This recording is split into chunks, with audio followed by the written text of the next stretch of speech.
All right, we're back again, everybody. No one's seeing this yet, so it doesn't matter, but sign in. School Committee Melvin, Councilor King, Councilor Basillo, they have acknowledged the harmful comments against Councilor Nguyen, and they have been explicit. And Councilor King, as the Vice Mayor of the city, I appreciate you using the words deplorable to describe the attacks against Councilor Nguyen. My last comments are this, and I'll have more to say on the council floor. The elected members of the city council need to rectify the immense harm done to Councilor Nguyen, to the trans, queer, and LGBTQI community. Hold the perpetrator accountable, address the toxic city council culture, and also, equally important, commit to the safety of our city employees. Thank you all.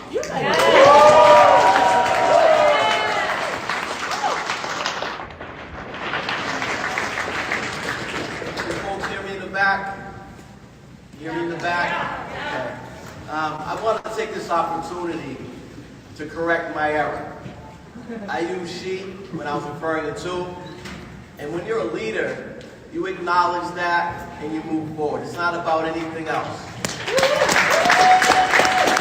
a member of a marginalized community, as a first myself, I know what that feels like to be othered in this council. And that's the last thing I would ever do. And that's why there was no hesitation to stand up for Councilor Nguyen. So thank you again, and my apologies.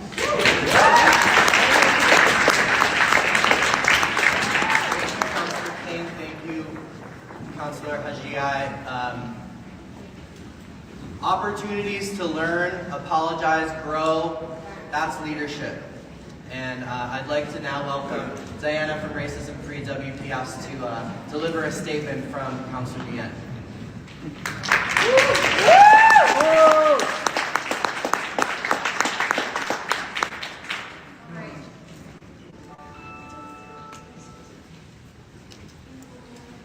Alright, hi everyone, my name is Diana. I'm an organizer of Racism Free WPS Project Priceless, but today I'm here as two strength. And I think among queer Vietnamese people in Worcester. Speak up, Diana. Oh, speak up? Yes, speak up. I'm here representing my friends who love to, as we all do. Advocate, a fighter, and someone who actually genuinely cares about the community. Not to say that people on the city council don't, but they don't. And I think it's important to acknowledge that. It's not just the dehumanization by calling someone it, which is already egregious enough as it is, but if they're doing that, do you guys genuinely think that when worse comes to worse, when trans kids are actually under attack, when trans homeless women need to be housed, that our city council is actually going to show up for them? Probably not. So think of this as a dog whistle for times to come when things actually need to occur for us to materially support our trans community. Are we going to show up in the same way? So that's what I have to say. I'm now going to read a statement from two themselves. And yeah, I hope you guys continue to show up for two and advocate for two during these moments, but also for your trans and queer community and all people who suffer from class-based and gender-based oppression in Worcester in general. All right. Instead of apologizing for claims they didn't deny and moving towards reconciliating and repair, Mayor Petty and Councilor Merrill Carson just set Worcester and the nation back with their rhetoric, transphobia, and enabling it further. It is absolutely irresponsible.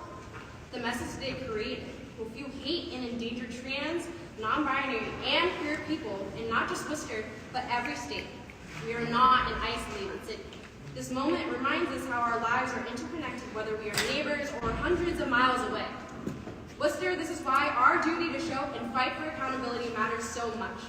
The ripple effect is thousandfold. As other cities fight against ice raids, climate crises, and the many rising issues here in the U.S. under a Trump administration, Worcester must lead the charge nationally for our queer liberation and right to dignity and respect.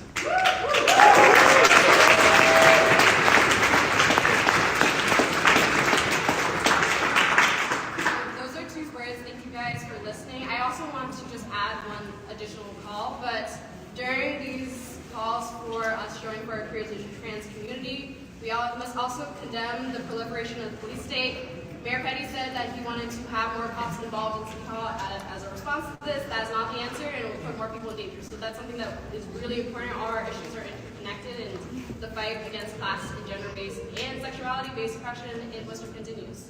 So organize.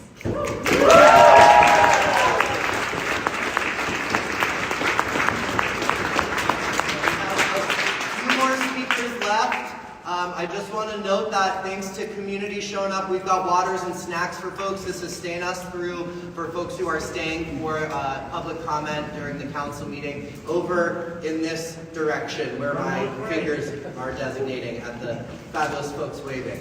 I'd now like to welcome for comment Kylan Lamb.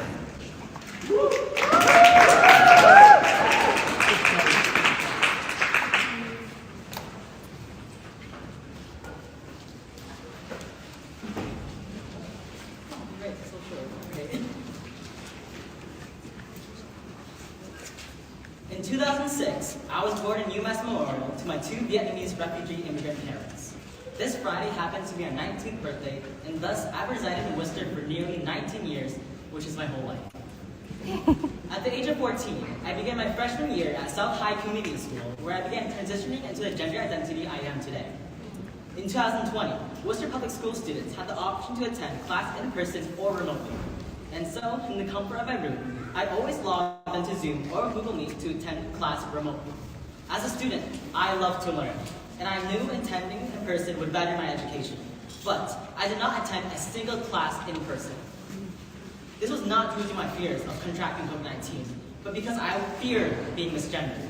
Because when I was misgendered, it would evoke discomfort, stir sadness, and push me closer into the grasp of depression. I would never intentionally walk into an environment foaming with discrimination, hate, and prejudice, specifically for people targeting me. No one would ever do that. We all do what is best for our mind, body, and soul. And so, I stayed remote to protect my mental health, not because I was dismissive, slacking off work, or lazy.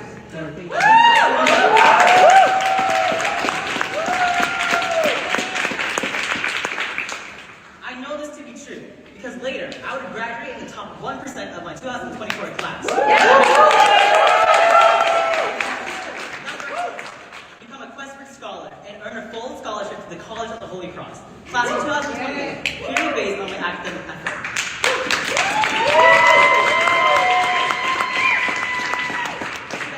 I've brought my friends from Holy Cross, who are slowly becoming my family to me, and who graciously stepped away from their classrooms to join us in support of the queer population of Worcester.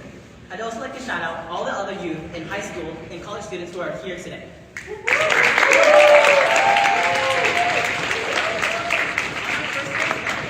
first thing we students heard on the cross was, "Welcome to Holy Cross.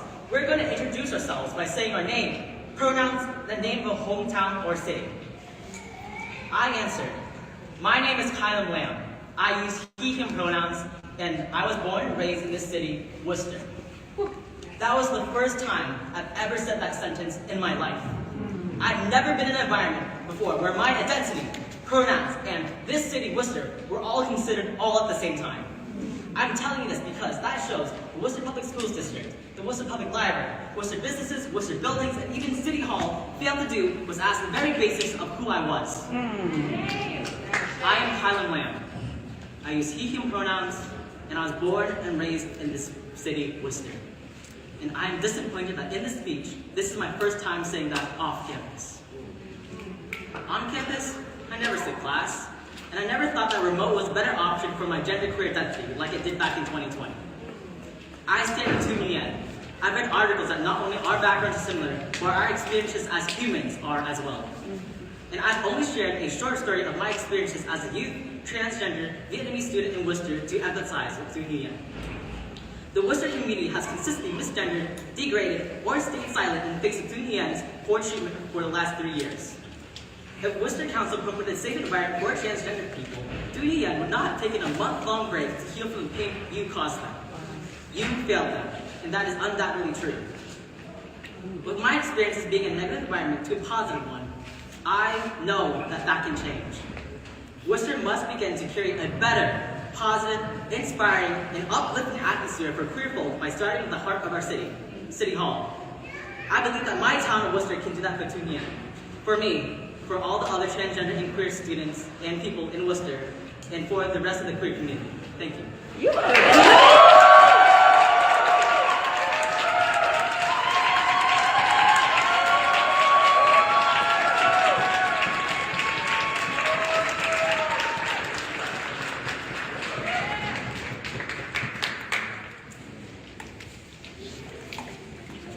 Can we applaud Kylam again?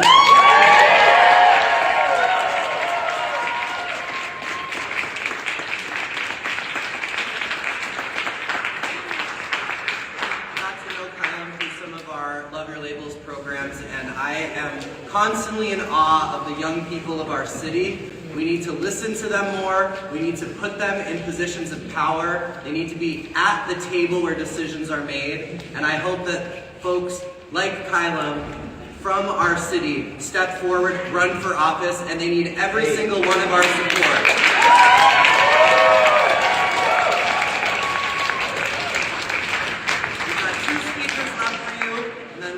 Headed on into there, I'd like to welcome Domenica Perrone to come and speak to us.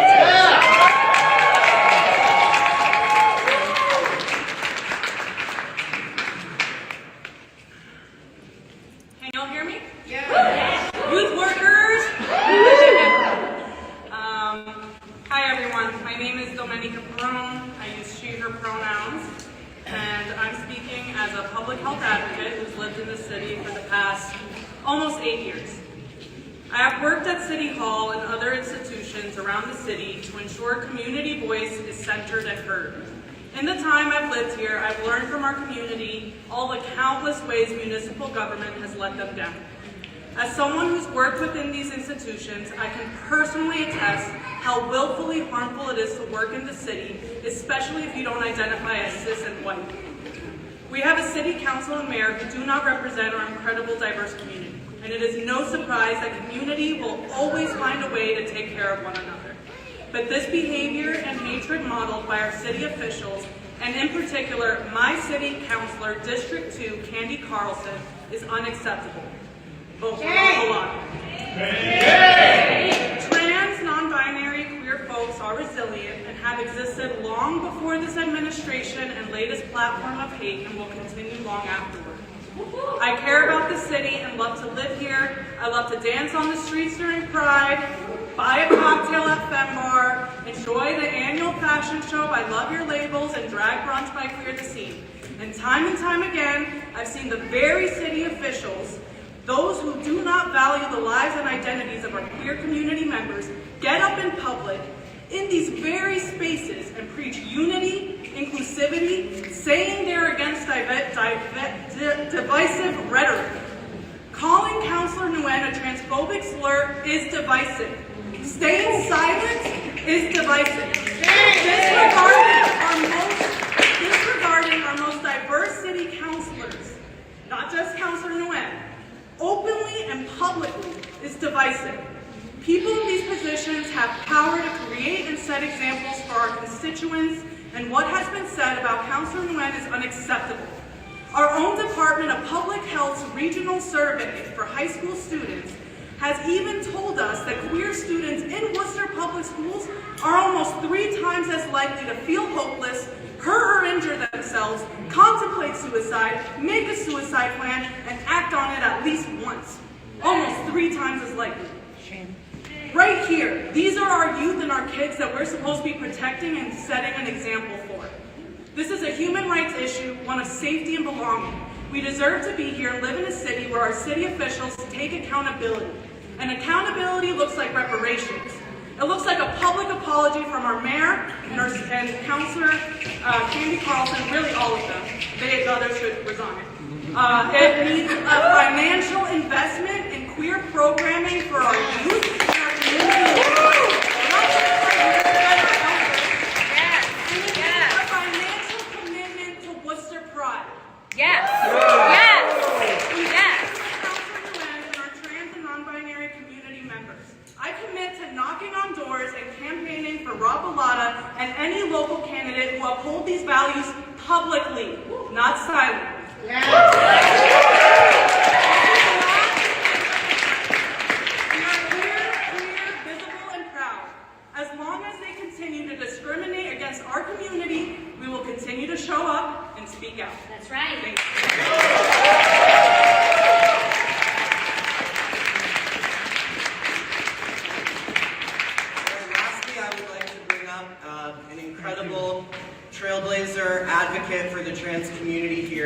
Worcester, Chastity Bowen.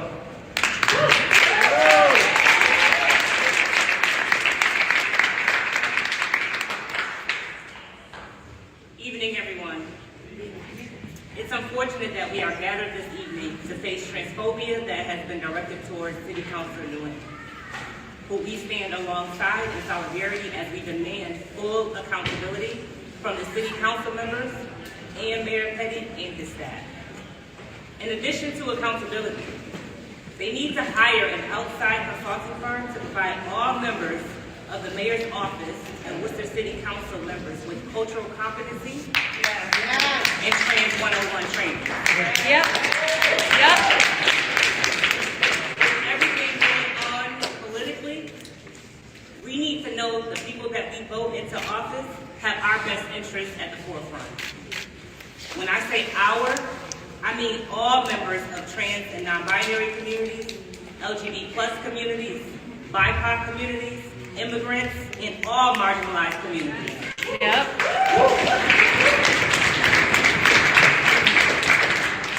If we can't be treated with dignity and respect by the people we put in office, then they need to be replaced. Right.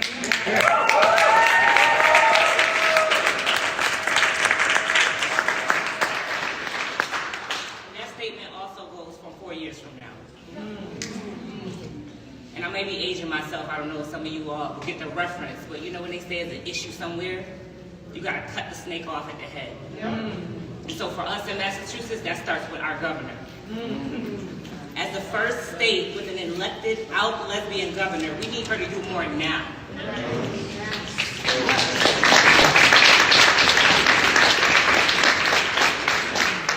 We can no longer provide these trainings and talk to these individuals that are on the local level if at the state house they're doing the same thing.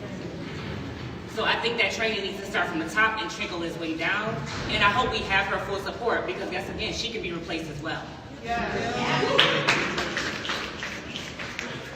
And I just want to say again to City Councilor Nguyen, we stand with you as a Black trans woman who was homeless on the streets of Worcester, who got help on the streets of Worcester.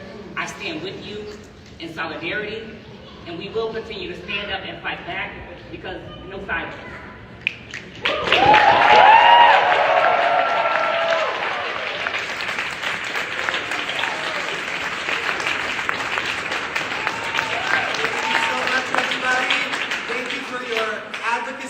Your voice showing up. We are going to go into the council chambers. Remember, public comment. Let's show them what respectful resistance looks like. Under 2 minutes, be direct, impactful, and thank you again for being here. And thank you to the organizers. All right, let's see if we can talk to Bill here. Bill, how was it? Hey. You guys hear me all right? Yeah, We good, yeah. Yeah? Yeah, Yes. can you hear us? Yeah, I can hear you. All right. Yeah, I'm gonna, I'd say there's about, I don't know, like 200 people here. Great. Besides Attell and Christian, any other signs of counselors? Not that I've seen so far. I got here late. When I got here, Attell was speaking. I don't know if anybody spoke before Attell, but I'm going to try to grab Joshua Krupke for a quick interview at the demonstration. Joshua.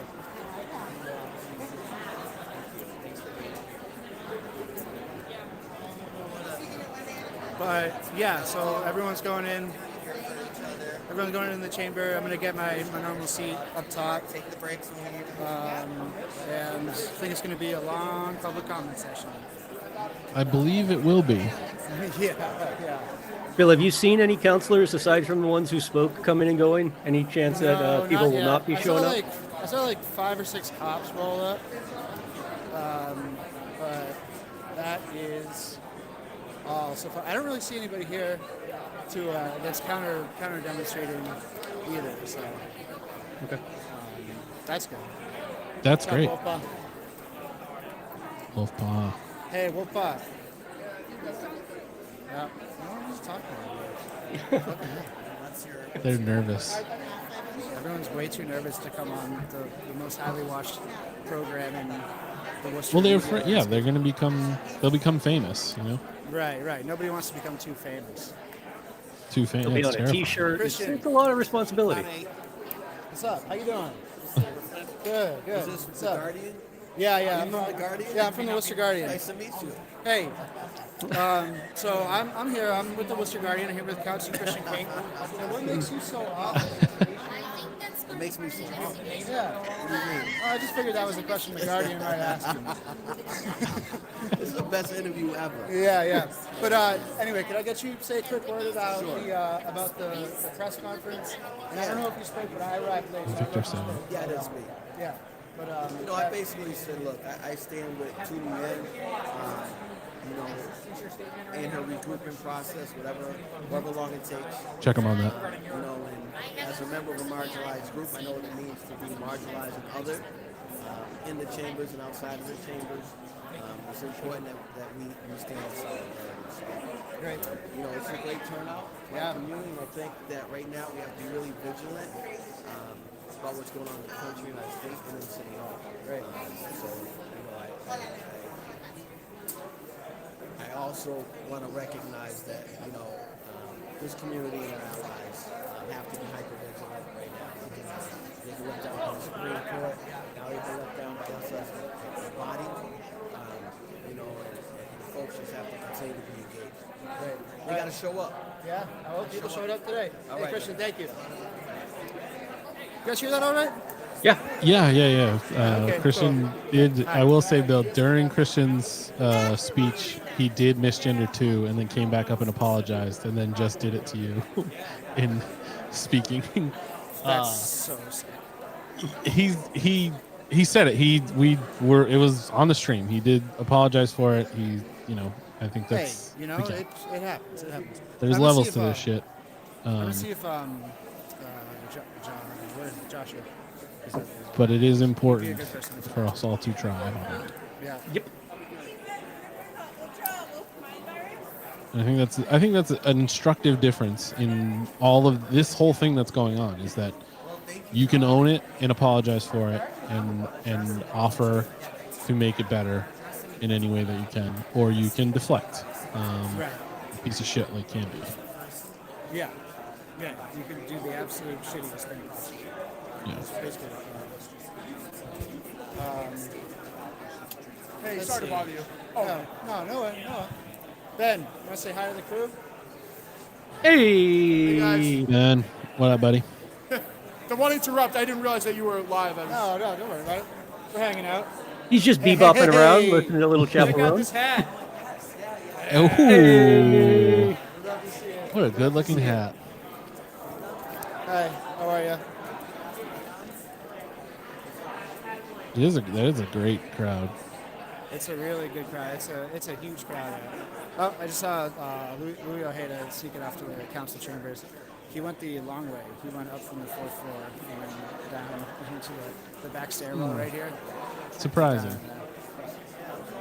Bill, any chance you can go find the city council staffer, check in on them? Yeah, sure. All right. So, Hey, Joshua. just your thoughts on the turnout and how the press conference went. We had an amazing turnout. This entire chamber was full. I think I was inspired by all of our speakers, specifically a young trans student, Vietnamese from Worcester, who spoke out about their experience and how that kind of mirrored or echoes to what some of Councilor Nguyen has shared.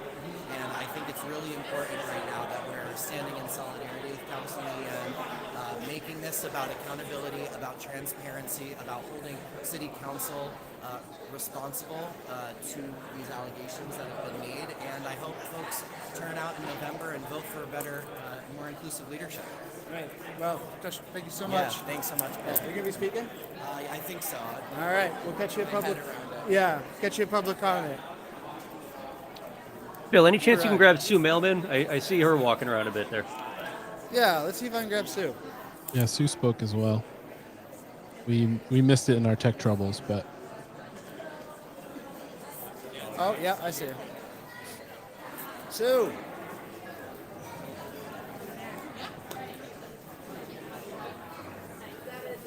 I'm lurking right behind you. Being creepy. Yeah.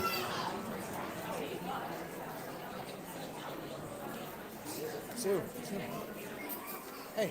Hi, how are Bill. you? I'm good. How are you? How are you?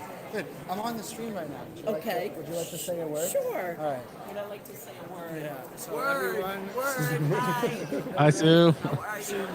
Yeah. So what brought you up tonight? Well, Bill, I would like to say it's your articles that have been so pointed, and I think that's true.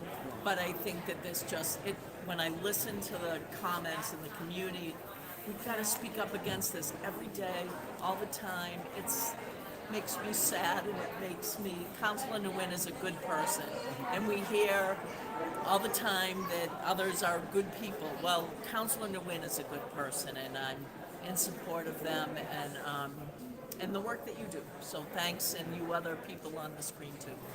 Well, Sue, thank you Thanks, so much. Sue. You speaking? Yeah. This is the speaker line right here?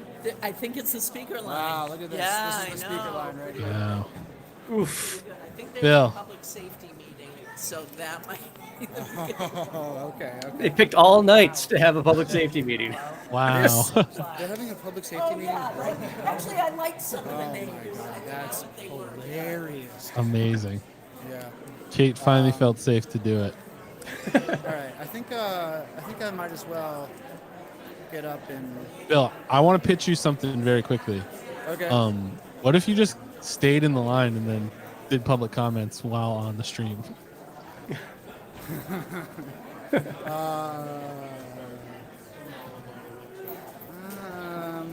You could hear everything that's going on because we'll have the stream going, and we could get a sense of what. No pressure. No pressure. If you want to get the vantage, then that's But what fine. if public speaking makes me real nervous?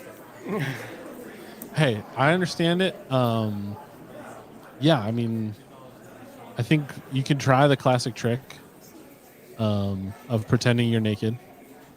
No, you pretend everyone else is naked, right? What? Shit. I got some apologizing to do. And I'm already doing that, so Yeah. that's not going to work. Let's just do Yenny. I'm at Count Orlock.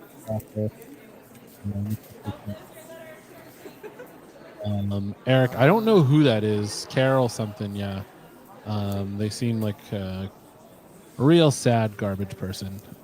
Posting a lot of junk the last couple days. In a manic way, but I wouldn't say I was getting into it more than just telling them to eat my shorts, which is That's how you get a ban.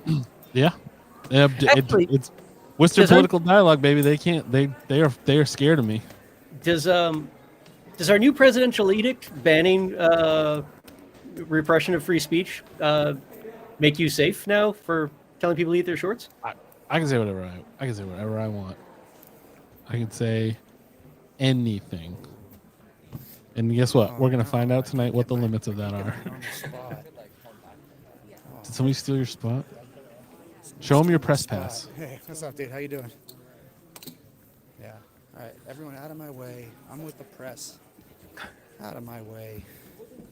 I was just kidding.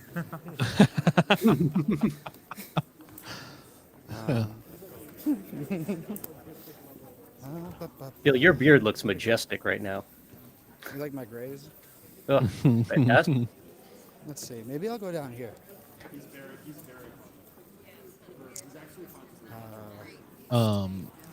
Yeah, thank George you. Seption. Yeah, Greg's great. Yes. Hey, nice to meet We you. feel terrible that I know I can speak for us that this is all converging at the same time. I gotta find a place to set up my camera. And it is nice to see that people are coming out to support. I can only hope that there are more Yeah. as this year and this next few years goes on. I don't think it's going to get better before it gets worse. I'm gonna see if I can't just sit right here and nobody. Hey, says Bill. anything about it. Oh no! Yeah, Bill, we Worcester still- Antifa is in the crowd asking if there's somebody you can find that can format an SD. So Worcester Worcester Antifa is in the chat looking for somebody. He's in the room, or they're in the room, looking for somebody who can format an SD card because they brought a mini projector. And, well, you can guess what they would like to do with that. There's somewhere around you right now wearing a hat. There, so it's yeah, the person that was wearing the Worcester Sucks hat. That's Worcester Antifa. I just format an SD card. the person right behind you in the booth, if we can do it without them getting in trouble. Yeah, he's in New Orleans now. The new guy is Tony Kashi. Yeah, it's Tony Kashi. Yeah, we didn't talk to? Oh, there, yeah. You're getting sniped, Bill.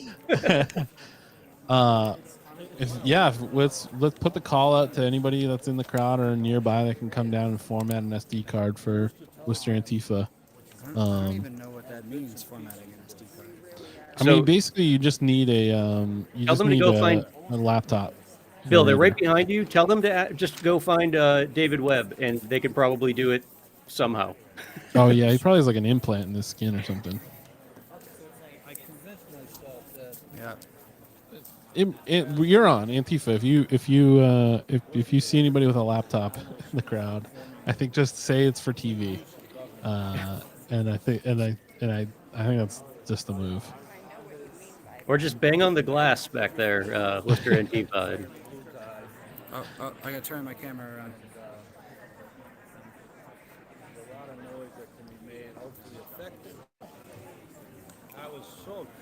Well, why don't you go ask Candy if they can do it with their laptop, Worcester Antifa? That just for comedy. Yeah.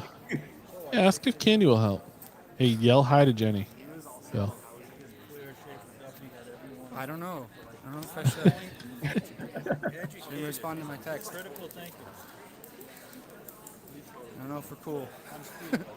Hi, Jenny.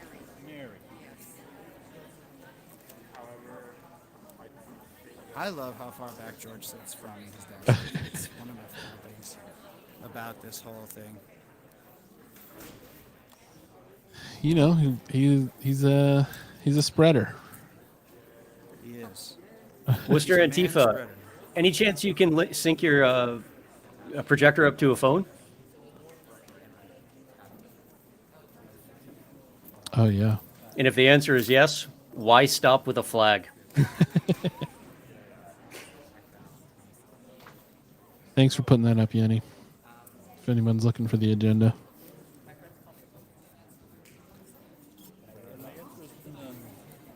Government got kicked when they had those debates, over a year ago for the school committee and city council.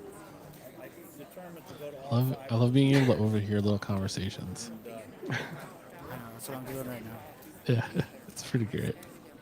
I'm trying to see if Fred. Oh, look at Fred with his Proud Boy shirt. Oh, isn't that nice? Great. Free at last. He's got a tie on. Today's a big day.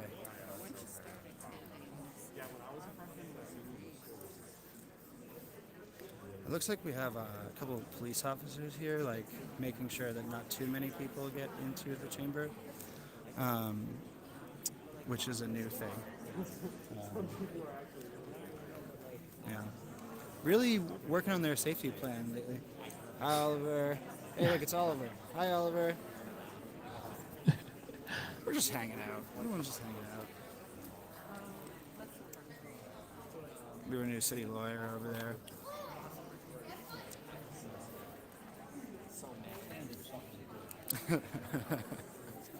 Oh my God, can we get some Worcester Council Theater reception? Get Oliver's phone screen on here? I wish I could zoom.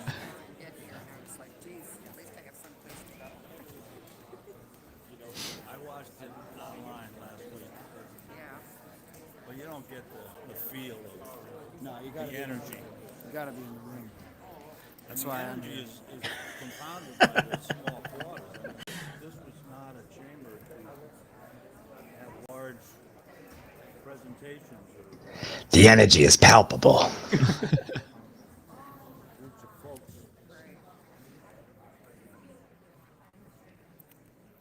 You want to be on the stream? No, I don't need to be on the stream. I can say hello. Hi, friend. Hey. And I just met you know Brendan Melican? He knows everyone. I don't know Brendan. No, you don't know Brendan? All right. Oof. Painful. Sorry. Can't Sorry win that them had to all. happen on TV. Right on camera too. Good lord. Well, chances are good if you did know me, it wouldn't have anything nice to say. Right. Right. It's a win for everybody. And I was here the night he had his incident. I was in the chamber here. I wasn't out in the hall. I was here with a rattle can of spray paint. I wasn't in the hall. I wasn't in the hall. I don't think came here expecting to be the spray paint outlaw. Caught.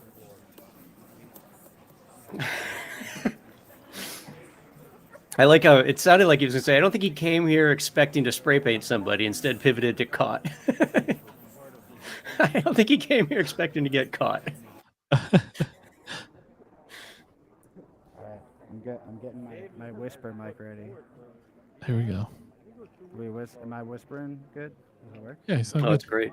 Sounds a little creepy, but okay. I kind of like it. Little ASMR. Yeah. We should all talk like this now. Everyone, hush, hush. Important It's politics. ASMR City Council. And you can hear now they're dehumanizing people. You can see the dehumanization in 4K. Oh, let me turn my camera around. Cam's got a real statement.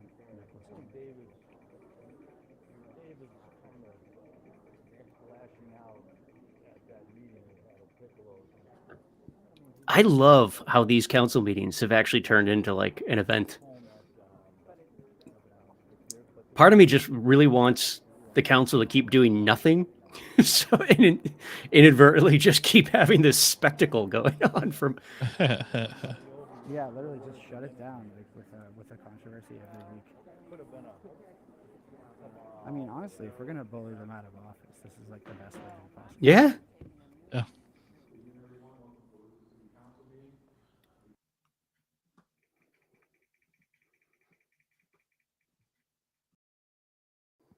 Trev, I think we can wait. They're just gonna do. I mean, what does it even mean to salute the flag at this point?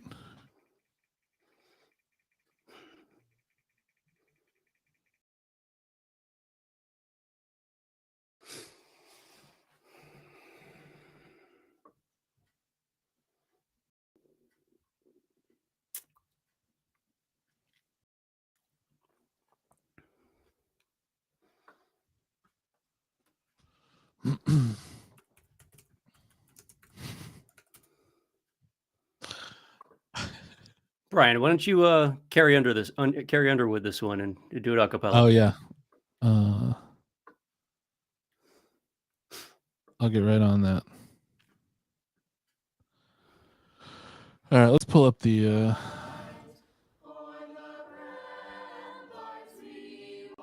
The subtitles aren't working tonight. Because Because we want them to work. They're not going to fucking work. Pardon my language.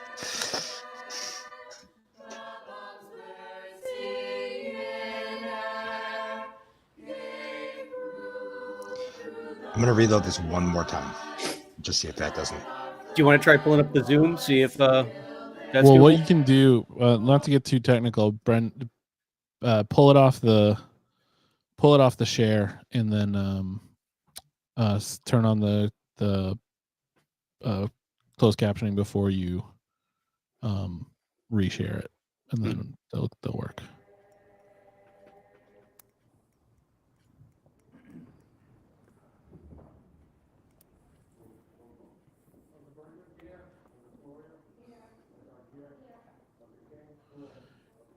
Yeah, Sally. Sorry. As soon as we get the Facebook stream going again, we'll be back on that. Camber looks pretty packed up there. Yeah, there was a fair number of people standing. Oh yeah, it's back up here.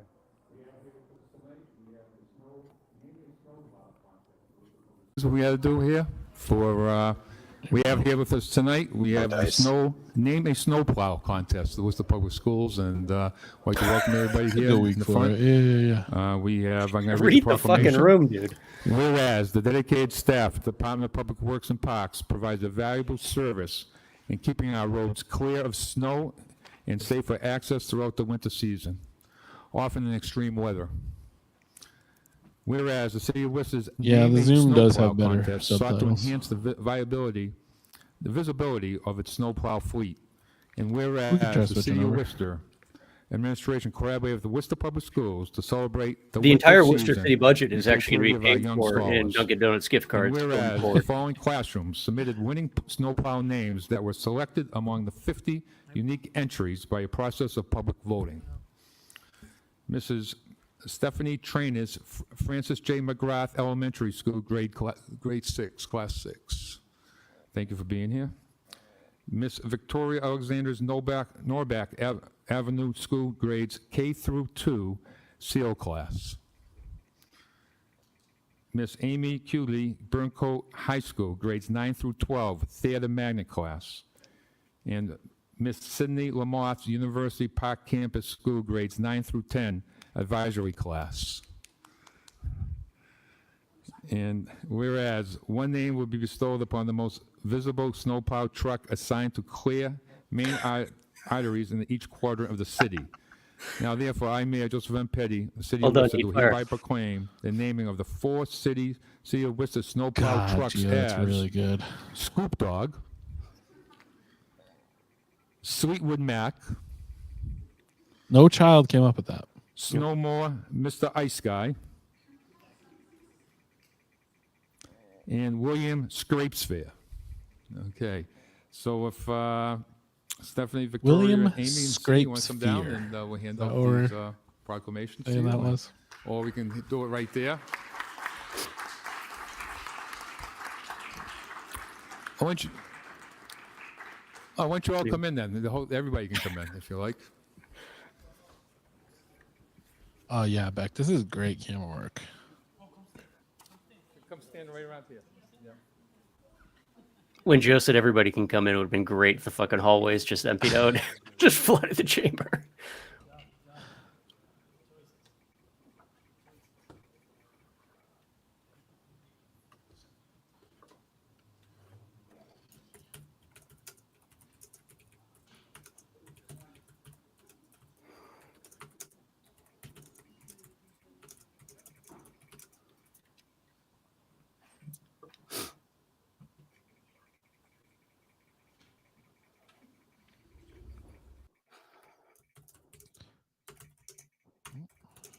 We lost the Facebook stream.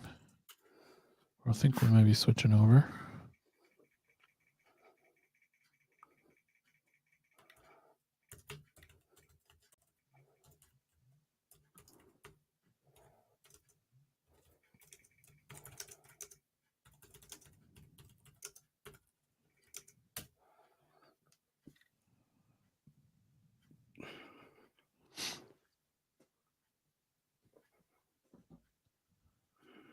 I just think that they're like, it feels like a teacher was the one that like said Fleetwood Mac, right? That's Of how course. we feel. Yeah. And the kids went along with it.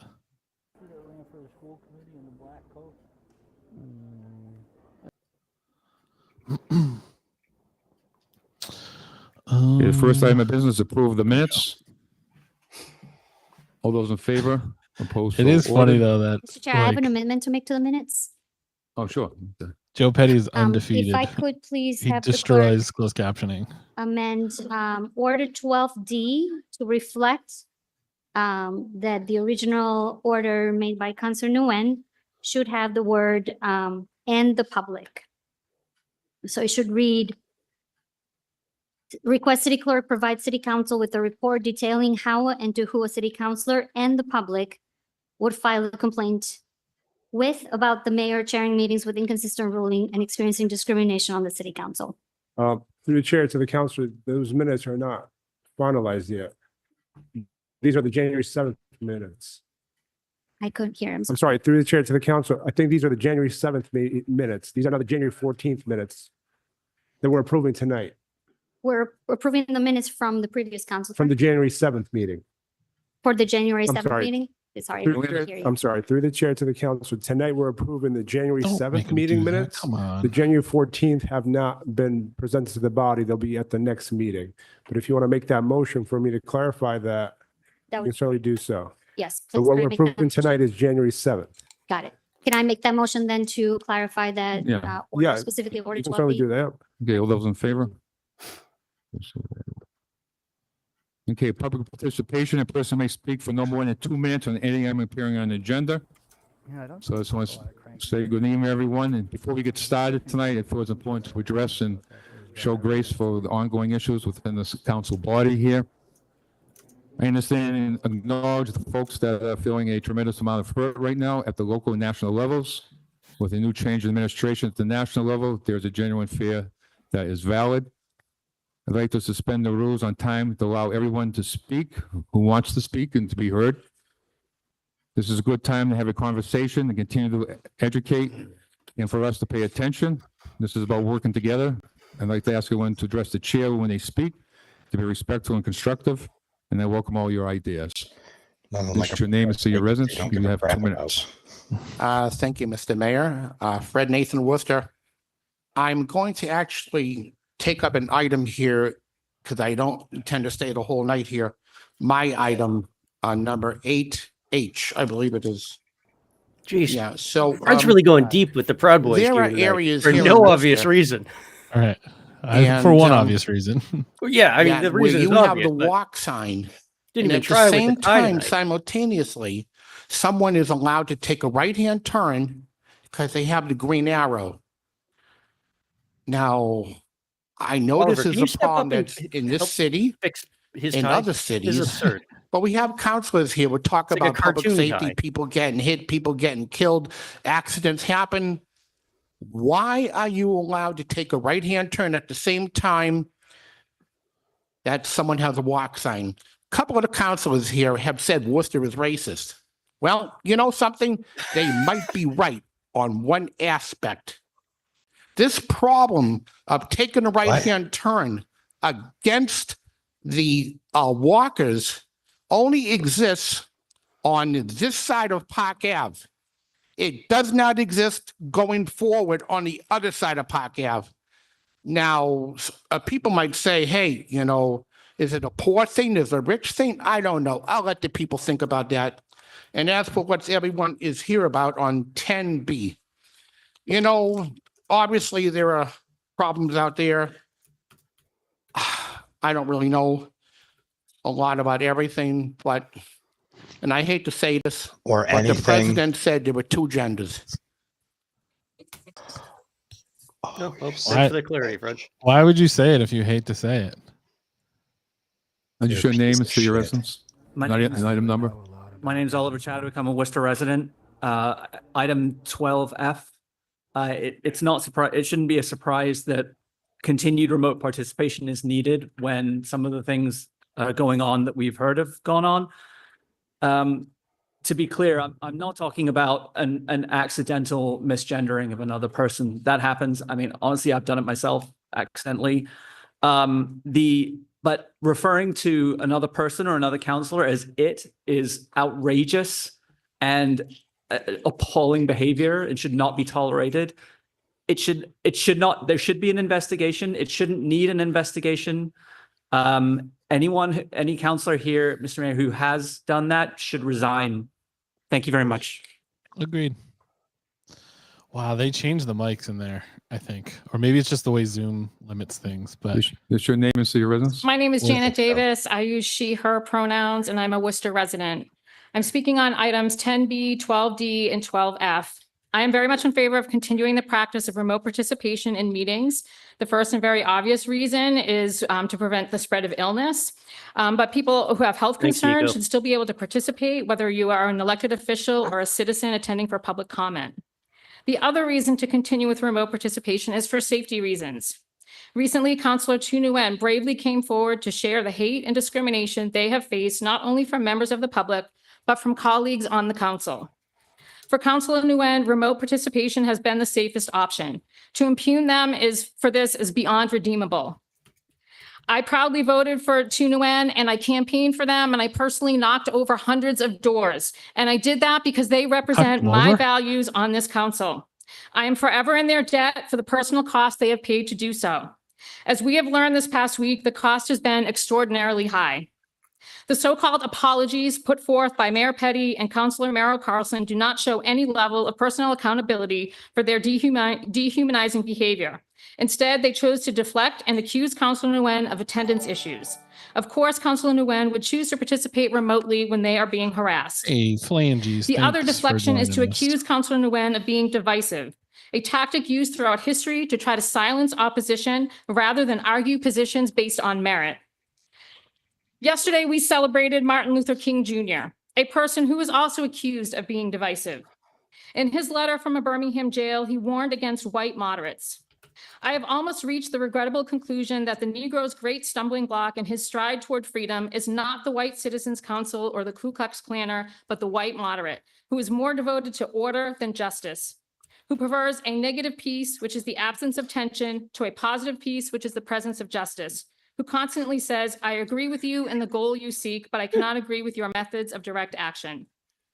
I stand here tonight in solidarity with Councilor Nguyen. While councilors here have accused Councilor Nguyen of not fulfilling their duties due to their supposed attendance issues, time and again, Councilor Nguyen has stood up to advocate for the unhoused, as well as improved access to housing, from a strong inclusionary zoning ordinance to most recently petitioning the governor regarding emergency housing shelter policy. Neither Mayor Petty nor Councilor Merrill Carlson have signed that petition. Councilor Nguyen has been an advocate for reproductive rights, having put forth a petition that would curb the false advertising of crisis pregnancy centers, also known as fake clinics. Can you wrap up, please? We have a lot of people who want to By speak the city tonight. manager and ultimately told the city couldn't do it out of fear of a lawsuit. So again, I stand proudly here with Councilor Nguyen, and I encourage everybody else who is standing here in support of Nguyen to join me knocking doors to vote these people out.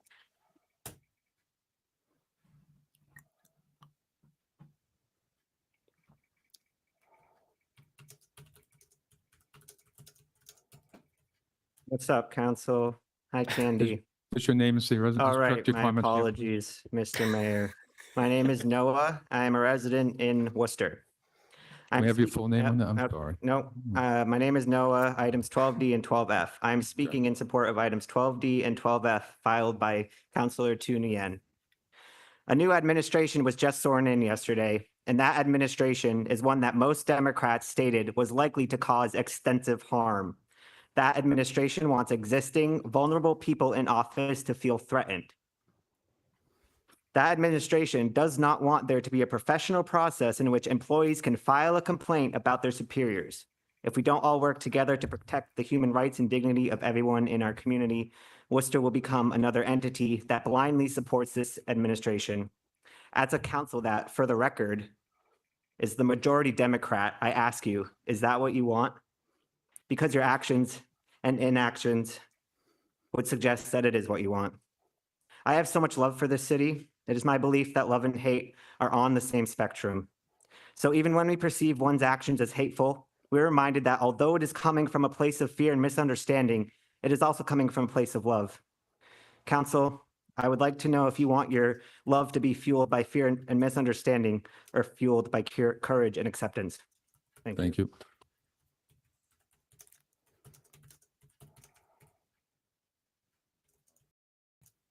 What's your name and city residence? My name is Allie, and I'm a Worcester resident and member of Friend the of the show. LGBTQ community here in support of items 12D and 12F. Regarding remote meeting participation for councilors and constituents alike, the current guidance issued by the State Attorney General's Office for Open Meeting Law already states that, quote, any or all members of a public body may continue participating in meetings remotely. The Open Meeting Law's requirement that a quorum of the body and the chair be physically present at the meeting location remains suspended, end quote. Remote access is a disability accommodation, a boon and boost to citizen participation, and now apparently an occupational harassment workaround for employees with marginalized identities.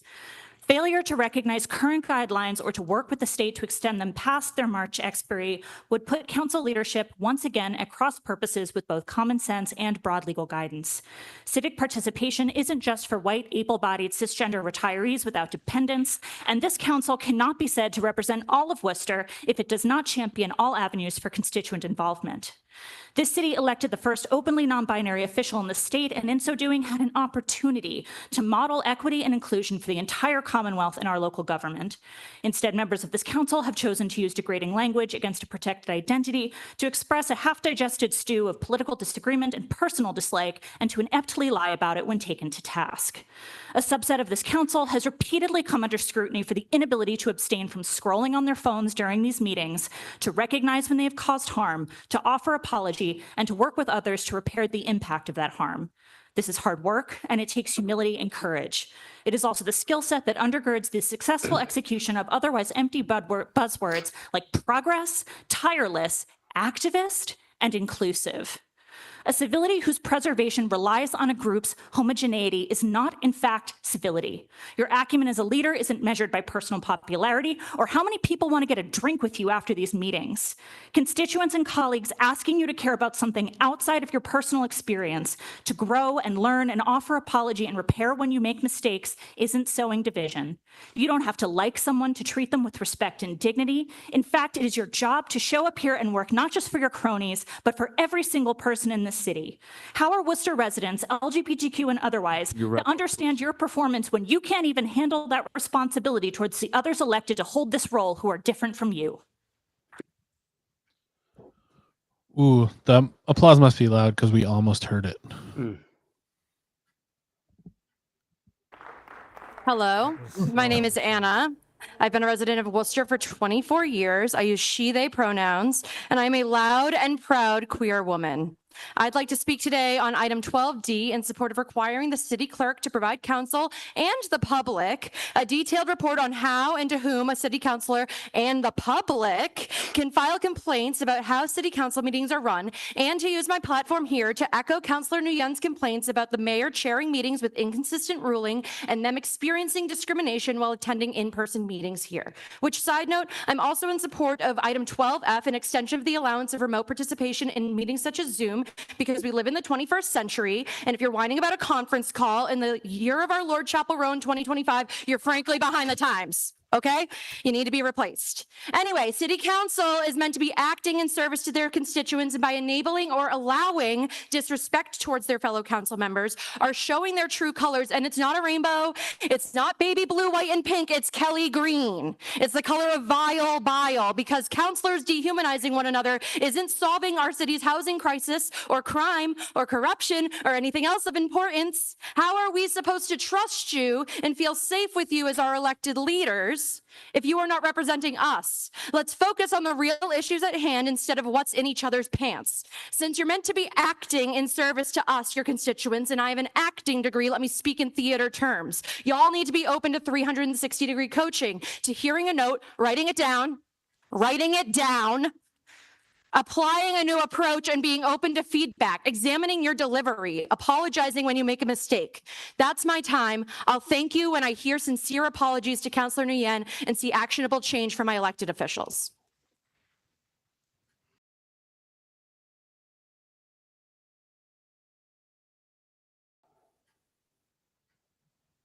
Hello, my name is Gary Hunter.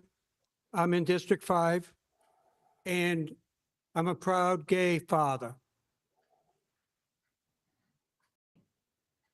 Now, I wasn't expecting to speak today, but I would like to bring up a few points.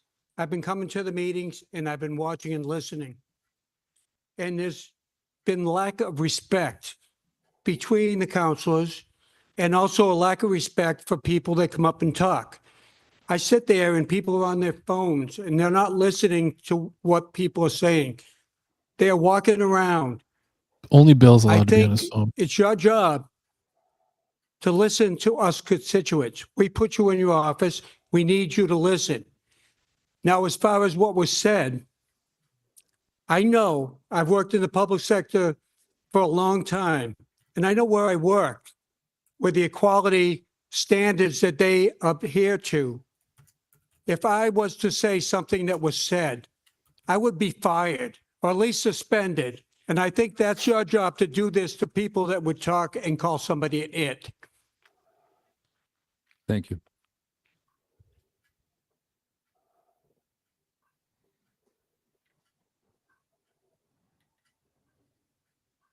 Hello, good evening, everybody. My name is Vic. I am a 5-year resident here in Worcester, also a mental health professional serving the Worcester community.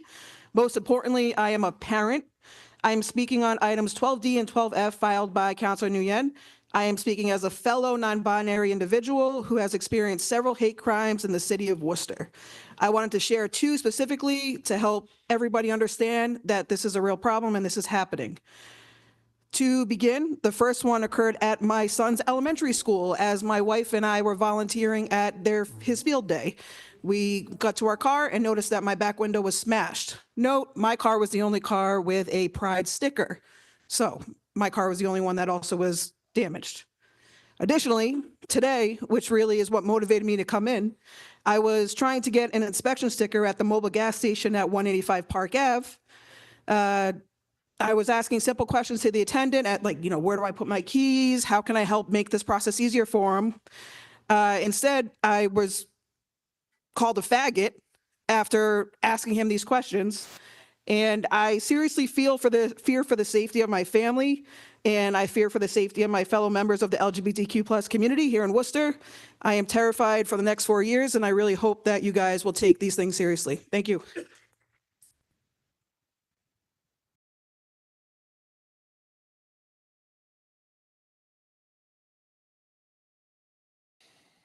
Your name is your residence? My name is David West, born and raised here in Worcester, spent most of my 64 years here. I'm speaking in support of items 12D and 12F. First, let me start by thanking you all for being here tonight, virtually or in person, to hear us speak. I know you all care about the city and work hard to honor your vision of what you'd like this to be, so thank you. Excuse me. There's something about working so hard and still being criticized that makes us want to discredit the commentator, shut down the discussion. Don't we see it all around us? No willingness to listen, to entertain room for improvement, for fear that acknowledging harm, intentional or unintentional, will cast us out, leaving us discredited and shamed. But we all make mistakes. We're not always our better selves, and it's only in our acknowledgement of this, our willingness to listen and to hear, that we can start to be closer to who we aspire to be. It's through the messy that we start to feel clean, but we have to go through the messy. You have a chance here to truly listen, to stop defending, justifying, ignoring, and ask questions, apologize, and really mean it. A chance to see the others around us as fellow humans, deserving of the same respect, courtesy, and treatment that we expect for ourselves, not as them, but as part of us. Let us not all just talk about operating at a higher standard. Let's establish and practice that higher standard where we treat each other with dignity, regardless of race, ethnicity, religion, gender, or orientation, and seek out ways to understand what it is to walk in someone else's shoes. Because if the only people we care about are wearing the same shoes as us, then we're lying to ourselves and what we say we represent about Worcester. Thank you. Thank you.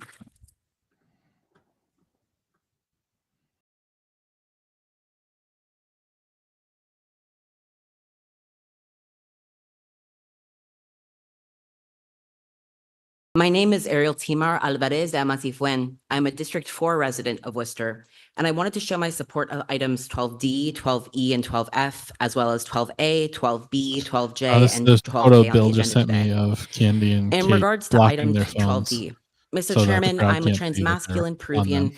with he, they pronouns. And I have to say, watching everything That- happening in if that regards to answers the City question. Councilor Nguyen has been so unprofessional that I'm embarrassed for our city.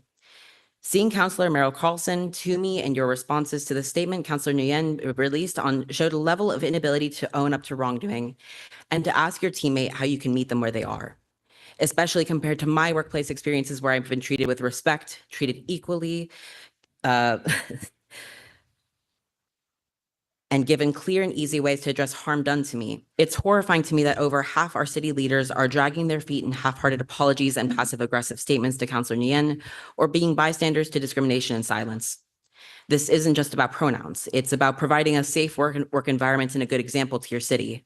Your actions to not provide a clear and respectful path for Councilor Nguyen to address the discriminatory use of city council rulings and to instead complain about them coming to meetings remotely when it's the council creating an unsafe and hostile work environment shows a lack of care for how that behavior will flow out to the world and impact constituents like me, who then have to deal with well-meaning neighbors coming up to trans and BIPOC people to microaggress them and transphobic strangers to harass and slur them.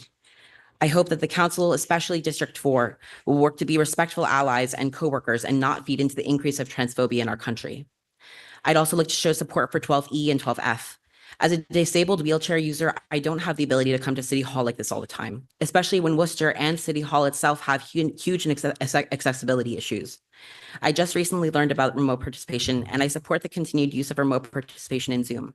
And honestly, hearing about all of this, I wouldn't mind if all city councilors had the opportunity to use remote system. Life happens, and being able to give flexibility to our city workers means more options for the humans who live in our city. I hope that the council will see fit to be adults and to be respectful to each other in your workplace, and to provide clear avenues for people to bring their complaints about discrimination to city council. Thank you. Thank you.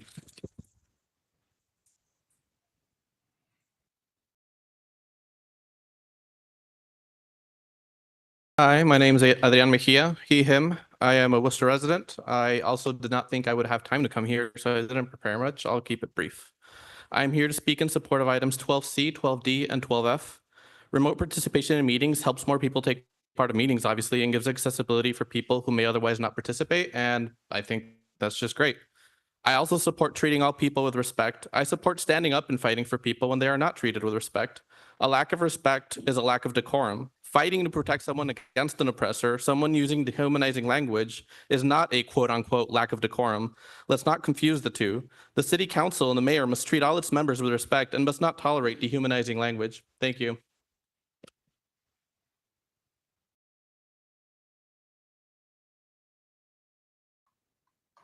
Danielle Killay, Worcester resident. I'm here today because I am speaking in support of items 12C through F in solidarity with Councilor Nguyen and my community here that is seeking equity and justice for all. But I am especially here for my daughter. She is a 14-year-old trans girl, and she's also disabled. So we are one day into a federal administration that has outright stated they mean to eradicate queer people. That's my child, by the way. And we are afraid for our child's life. We're afraid for a lot of children's lives and adults. That's not an exaggeration.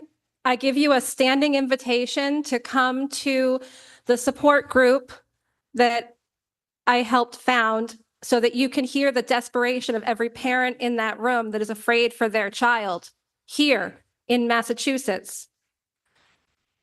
We need leaders. I don't see many before me today.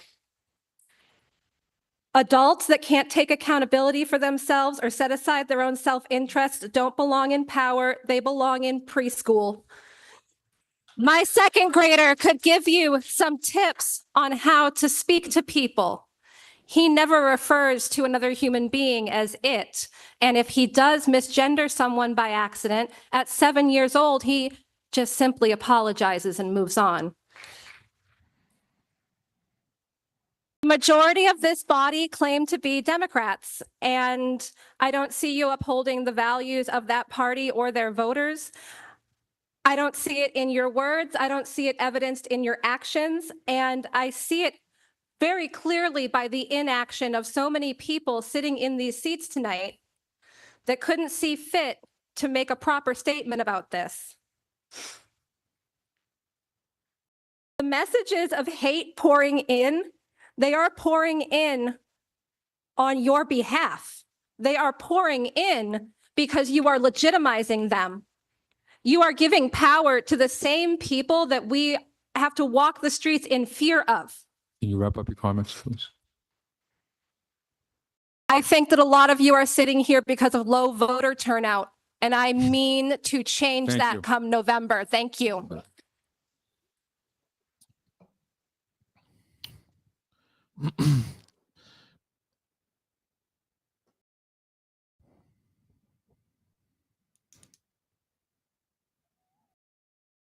My name is Letitia Amuwo. I use she, they pronouns. I am a resident of Worcester. I am standing here in support of my friend, Councilor Nguyen. I am supporting the Order 12D of Councilor Nguyen and 12F. I find it very hypocritical and contradictory that I can see the mayor at Pride Worcester and months before be at Piccolo's restaurant, where people who I assume to be firefighters and police officers were saying transphobic remarks, fatphobic remarks, talking about social justice warriors that they hate, wanting to get rid of woke folk, and the mayor being called over jovially to joke with these same people. I just assumed that they were first responders because of the jackets that they were wearing, but I may be wrong. I find it contradictory and quite hypocritical that people here who are elected officials are able to call a person it, but the decorum does not surprise me, because when I've been here employed by the city of Worcester, my own boss gave the double bird to Chief Sergeant and District Attorney Early as they walked out in front of me. I know that there are other people That actually rules, who though. work here. One was also a former boss as I was here at the city of Worcester, who never go into work, but maybe once a month, who are division directors. And I know you know, Mr. City Manager, because my former boss brought me to your office to tell you this. That person is still employed here in Worcester. Again, I'm supporting my friend. I'm supporting all humans that are marginalized. And I'm asking you all to do your job and start acting with decorum.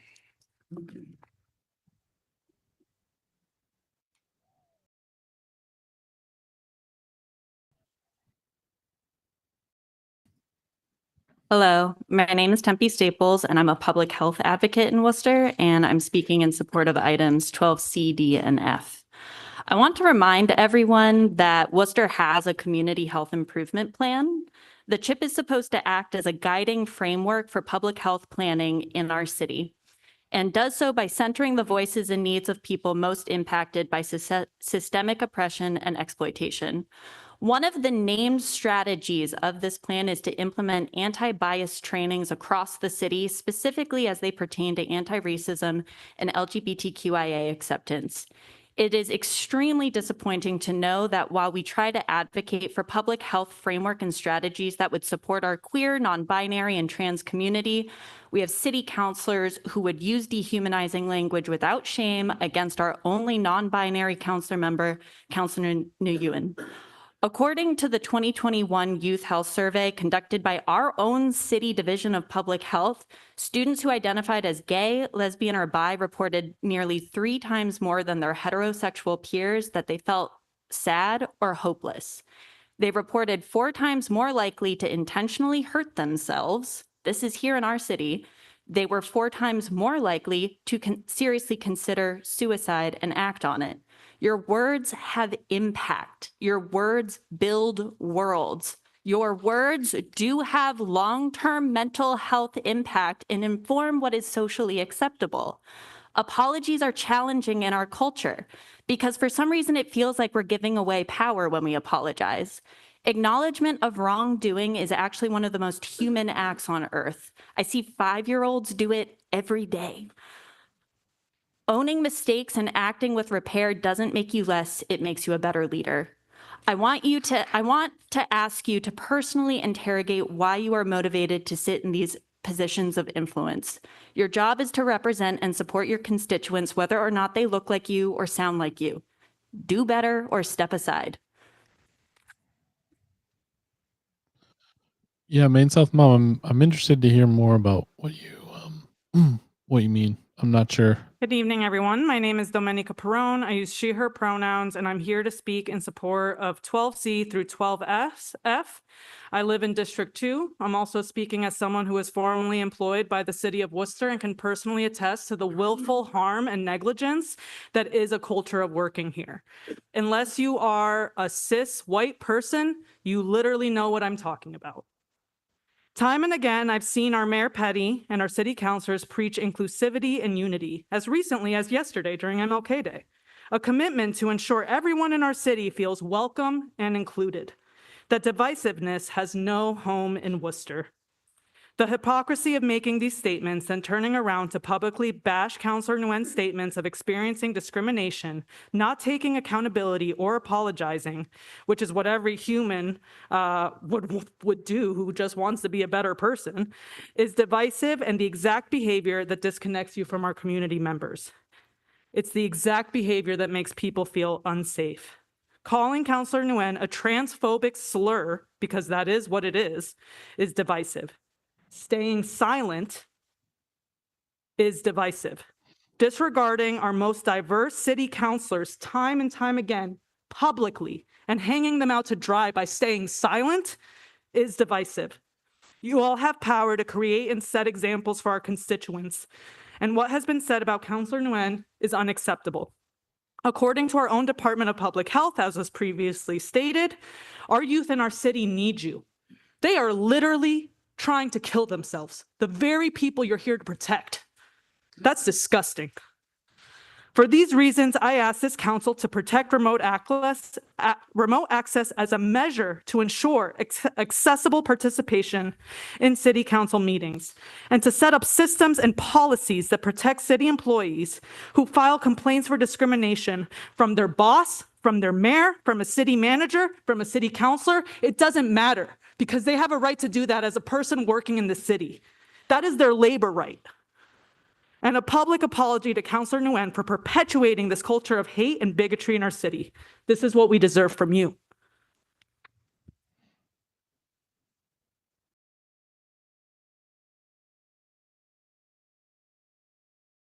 Good evening. My name is Noah Meister. I'm an attorney. I live in the city of Worcester. Specifically, I live in District 2. I'm here to speak in support of item 12D and item 12F, and I will keep my comments brief because of the topic that I'm speaking on. I know the rules will be enforced about how I speak tonight publicly. On 12F, I think that it's silly to engage in this as if there's a realistic reason why we're talking about remote participation. It's obviously just clearly a personal attack on Councilor Nguyen, which I find offensive. It's not a good reason to direct policy. I think a lot of people have spoken already about how discriminatory it is, how it makes it difficult for people of different backgrounds to access these meetings. I would also point out that recently we had a contentious city council meeting about the Worcester Police Department, where dozens, if not hundreds, of active police officers came here and clearly attempted to intimidate the public from commenting on the meeting. And I think that if we want to avoid employees of the city doing things like that in the future, we should encourage different ways of participating in the meeting, not make it more difficult. And then secondly, on the 12D, as somebody who lives in District 2, I find it really disturbing that this type of language would be tolerated at City Hall. I would feel uncomfortable telling somebody who lives in the city to go to my city councilor if they were having issues about discrimination for anything, because of the way that this entire body has handled the situation, not just my own councilor. Although I do find their comments not only offensive, but I think that they rise to the level of creating a hostile work environment for people who work here. In my time living in Worcester, I've seen a lot of people come here and ask the city council to do things out of empathy because it's the right thing to do, to care about other people who live in the city. I don't have a ton of faith in that at this point, but I would hope that you at least take seriously the fact that you're creating liability for us. The city spends tens, if not hundreds of thousands of dollars every year settling lawsuits with police department employees who commit crimes against people who are in the city. And I don't think we need to start spending money on doing that for LGBTQ discrimination or other forms of discrimination. So I hope the city takes these issues seriously and that they issue Councilor Nguyen the apology they deserve.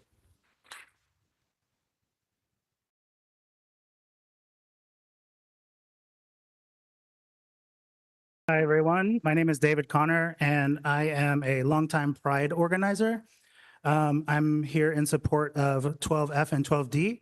And I just kind of want to share my experience, what it has been like to be a Pride organizer in Worcester. When we first started Pride, we started with $0, and there was a huge resistance to including other people other than gay white men into the Pride organizing.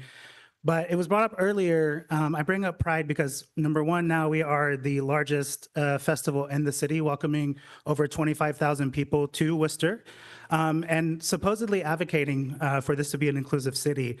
It's always been a question that's been asked to me if Worcester is an inclusive city or not. And like, I still deduce that it really isn't, specifically because of what you did and how you guys are responding to that.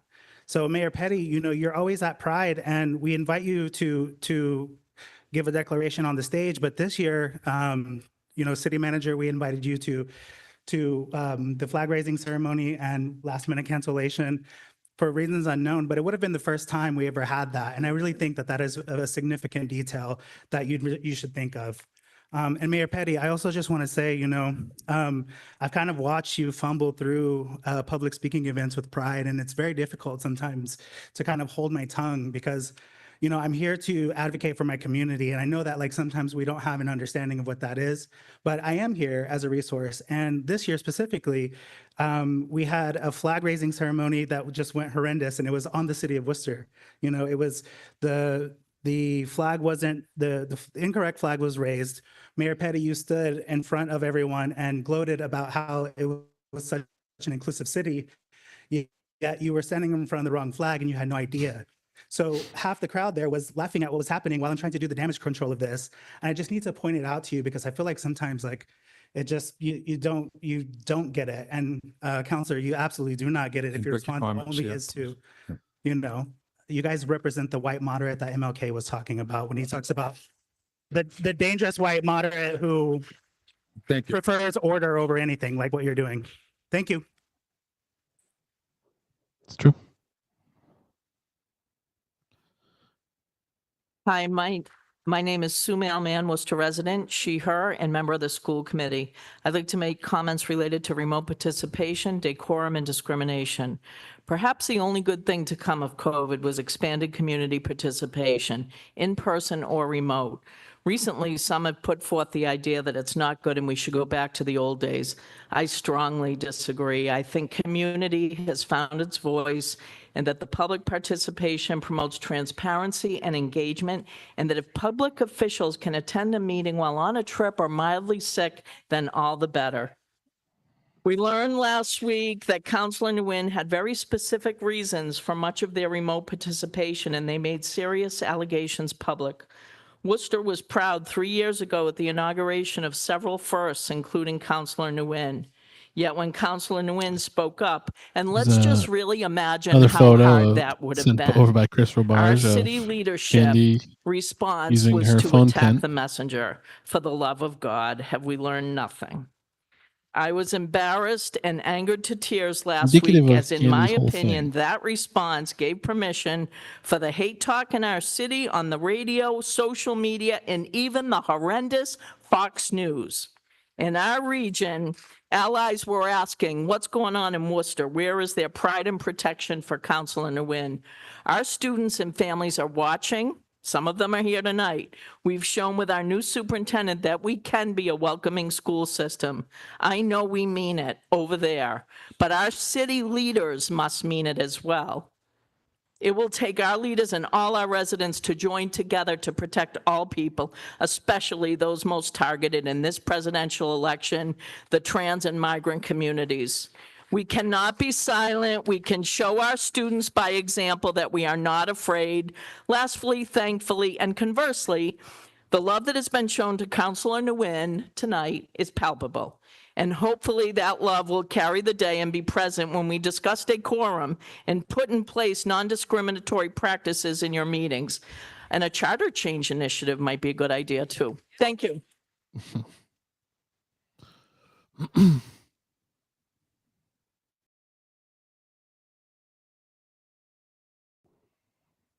My name is Jack Knoll. I'm a student here in Worcester, and I'm here to speak on support of 12D and 12F.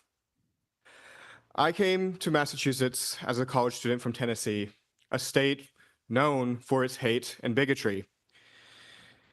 I came to Massachusetts as a non-binary person to avoid transphobia and homophobia. I thought Massachusetts was better, and I have been proven wrong. Why should we expect any less than respect, dignity, professionalism, and basic human acknowledgement from our elected officials? I know in Tennessee, these same problems come from corruption. And the best way to fight corruption is with public comment. That's why I believe that expanding participation remotely will help fight this hate, will help fight corruption, and it will make Massachusetts and Worcester a stronger place to live. I expect better. I know the residents who have lived here far longer than me expect better. And so there's only one option, and that is to do better. Thank you.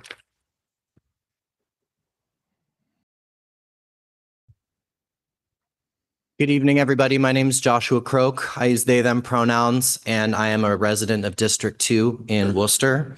I want to echo many of the claims and requests that folks are making tonight. And I had prepared something to say, but this day has been very personal. So I'm going to just speak on that experience. We heard from Worcester Public School graduates who are now attending colleges in our community. We've heard from parents. We've heard from counselors. I run an organization that specifically supports queer and trans people in this community. And I don't know if every one of you has had to sit down and talk to a parent who is concerned about their child losing their life to suicide because we have created environments that do not support them. And to see an elected body of representatives be silent on these issues is shameful. It is shameful.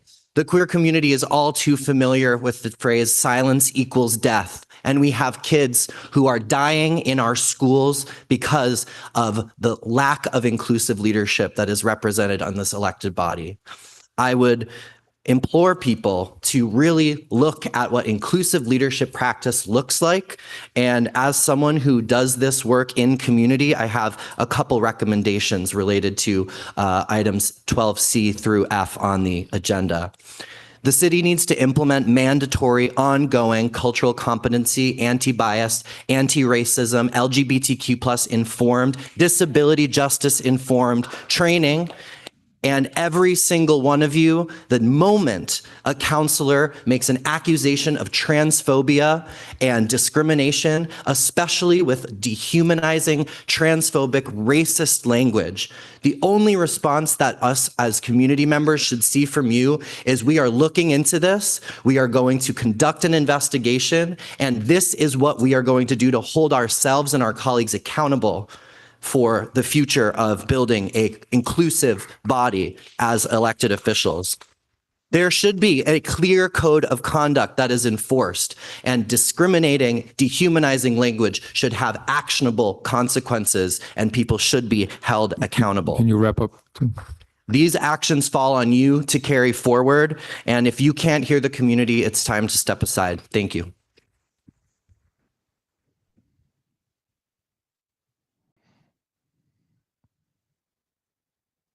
Hello, my name is Ronan Palmer. My pronouns are they, it, and I am a medical student working in and living in Worcester, and I am proudly transgender. I'm here today to talk on the importance of non-discrimination and remote voting. Remote voting is important to the disabled population and its ability to participate in full civic process. Removing it serves no purpose but to retaliate on a whistleblower of the toxic culture at City Hall. This serves as yet another example of the Worcester City Council weaponizing bureaucracy against marginalized voices. The trans population is a linchpin of Worcester. We care for your streets, your institutions, your children, your sick, your city. Under the new administration, we are facing federal systemic oppression. I am ashamed to see that playing out in City Hall as well. Thank you.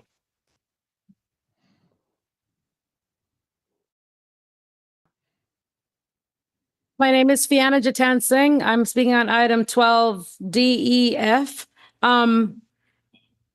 We should treat others the way we want to be treated. I mean, this is not like rocket science. This is common sense. Everybody should know that you don't talk about people like that. Also for 12D, Christian, the one, sorry, 12C, the item about the decorum, you should, I'm at a loss for words, really. I'm sorry, but it should be common sense. We should treat others the way we want to be treated. And nobody should have to feel scared to come into the place that they've been elected to represent people. People should be able to zoom in if they need to zoom in, not only for people that don't feel safe to come in, but for working people, for mothers, for people that are disabled, for all these people that have different reasons that they can't come in. Honestly, our city is 200,000 people big. Do you want 200,000 people to show up here? Because you don't have enough space. So I suggest you let not only everybody zoom in, but the people that are working here should be allowed to zoom in too. Thank you. I'll stop there.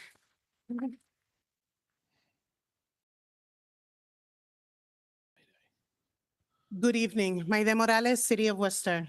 Today I stand before you as a representative of Somos de Ambiente. Hate and transphobia shouldn't have a home in Worcester. The city of Worcester prides itself on being a welcoming city to all of its occupants. Yet time and time again, reality shows us that Worcester is only welcoming to a select few of its occupants. A clear and disheartening example of this is the hateful, discriminatory, and transphobic comments Councilmember Nguyen has had to endure while in office. As a Latina LGBTQIA+ Worcester-based organization, it would be remiss of us to not recognize the deeply problematic roots behind a cisgender white woman using her societal capital to inflict violence on a non-binary person of color. This is further illustrated by Councilor Merrill Carlson's response to the allegations of shifting blame onto Councilor Nguyen and suggesting that it is their job to educate their aggressors on the matter rather than expecting their peers to take it upon themselves to deconstruct their problematic and discriminatory biases. This serves as a way for those in power to continue in their hurtful ways while further oppressing minorities, with the burden of deconstructing a system that we didn't create without the opportunity for us to truly be free. How can the City Council claim allyship when they refuse to actively act against discrimination? True allyship comes when the individuals in power speak up against these oppressive systems and create a safe and welcoming space for all marginalized communities. How can we as constituents feel seen, heard, and most importantly, safe when council members can't extend the basic human decency of respecting Councilor Nguyen's identity? The city of Worcester needs to do better for all of its constituents, not just those that fall in the box that is deemed acceptable by the oppressive systems. Thank you. Can you wrap up, please? Can you wrap up? Yes, sir. In our current political climate, being ourselves is considered a crime by many, and to have our city fail to flat out reject the notion that diversity is something to fear and attack is a failure to us and to the base of the campaign that Worcester welcomes all. We ask that you support the motions Councilor Nguyen is proposing at the next Worcester Council meeting, items 12D and F of the council meeting agenda. Thank you. And you should all expect our statement to be in your mailboxes. We have also included some Thank you. Can you wrap up? tools for you so you can learn more. Thank you. Love Biden just ignoring him. I have this little staff of transparency and accountability here because you guys made Manny move for whatever reason today. So Maybe we should address the room rules for this room while we're at it. David Webb, City of Worcester. Hate shouldn't be welcome here. The person before me is right. It shouldn't. But if, as my district representative, Councilor Merrill Carlson has made abundantly clear, it's totally welcome here. It's practically encouraged by our chair. Really, it seems like some people need to be reminded of kindergarten rules, playing nicely with others, doing it to others as you want done to yourself. There were some wildly hypocritical remarks made yesterday morning from our chair and manager at the Martin Luther King breakfast. Those difficult conversations, if they're not happening in here, I don't see why you think you're going to be able to have them anywhere else, Mr. Batista. 10B, request city manager work with the governor and attorney general to ensure an extension of the allowance of remote participation options such as Zoom. Yes, for all the reasons everyone already said. Recently, I had filed a public records request for the city manager rules and regulations after the city clerk cited them in regards to a question I had about Assistant Parks Commissioner Antonelli not complying with the open meeting law. The Public Records Department was initially confused and claimed that the requested records didn't exist. But after I cited the clerk's email, they were able to pull up a document from 1987. Turns out that the document standard for how often bodies should meet and rules they all need to have hasn't been updated since before I was born. The clerk in various departments are tripping over themselves to justify their decisions instead of actually acting with any consistency here. Councilor Clorio may have been here physically, but they haven't said anything other than vote in the past half year or so. So if we're going to complain about people phoning it in, let's make it about them instead of Councilor Nguyen, who has been advocating tirelessly for many different communities. 8J, request city manager collaborate with the chief of police to commit to the 30/30 initiative. At a glance, that looks like a great start and a good step in the right direction. 935D, Massachusetts Executive Office of Public Safety and Security and the Violence of Against Women Act. It's a grant. Yes, let's give more money to the YWCA. Information 939, the city hosted Black History Months. I don't know how many of these events are actually city hosted. It looks like it's just city claiming credit for them, but it does seem like there's some great organizations here, and maybe you should keep them in mind next time there's ARPA funding. Can you wrap up your comments? Yep, I'm in support of 12A through D as any compassionate adult who makes rational database decisions should be. It's shameful that so many of you can't take responsibility. It's shameful that our leaders can't think about people outside their own demographics and can't be bothered to care. Through the chair to this entire half of the room, you should be ashamed Can of you direct your yourselves comments right to me, please? for demanding, through the chair, that half of the room should be absolutely ashamed of themselves for demanding complacency instead of developing compassion. Thank you.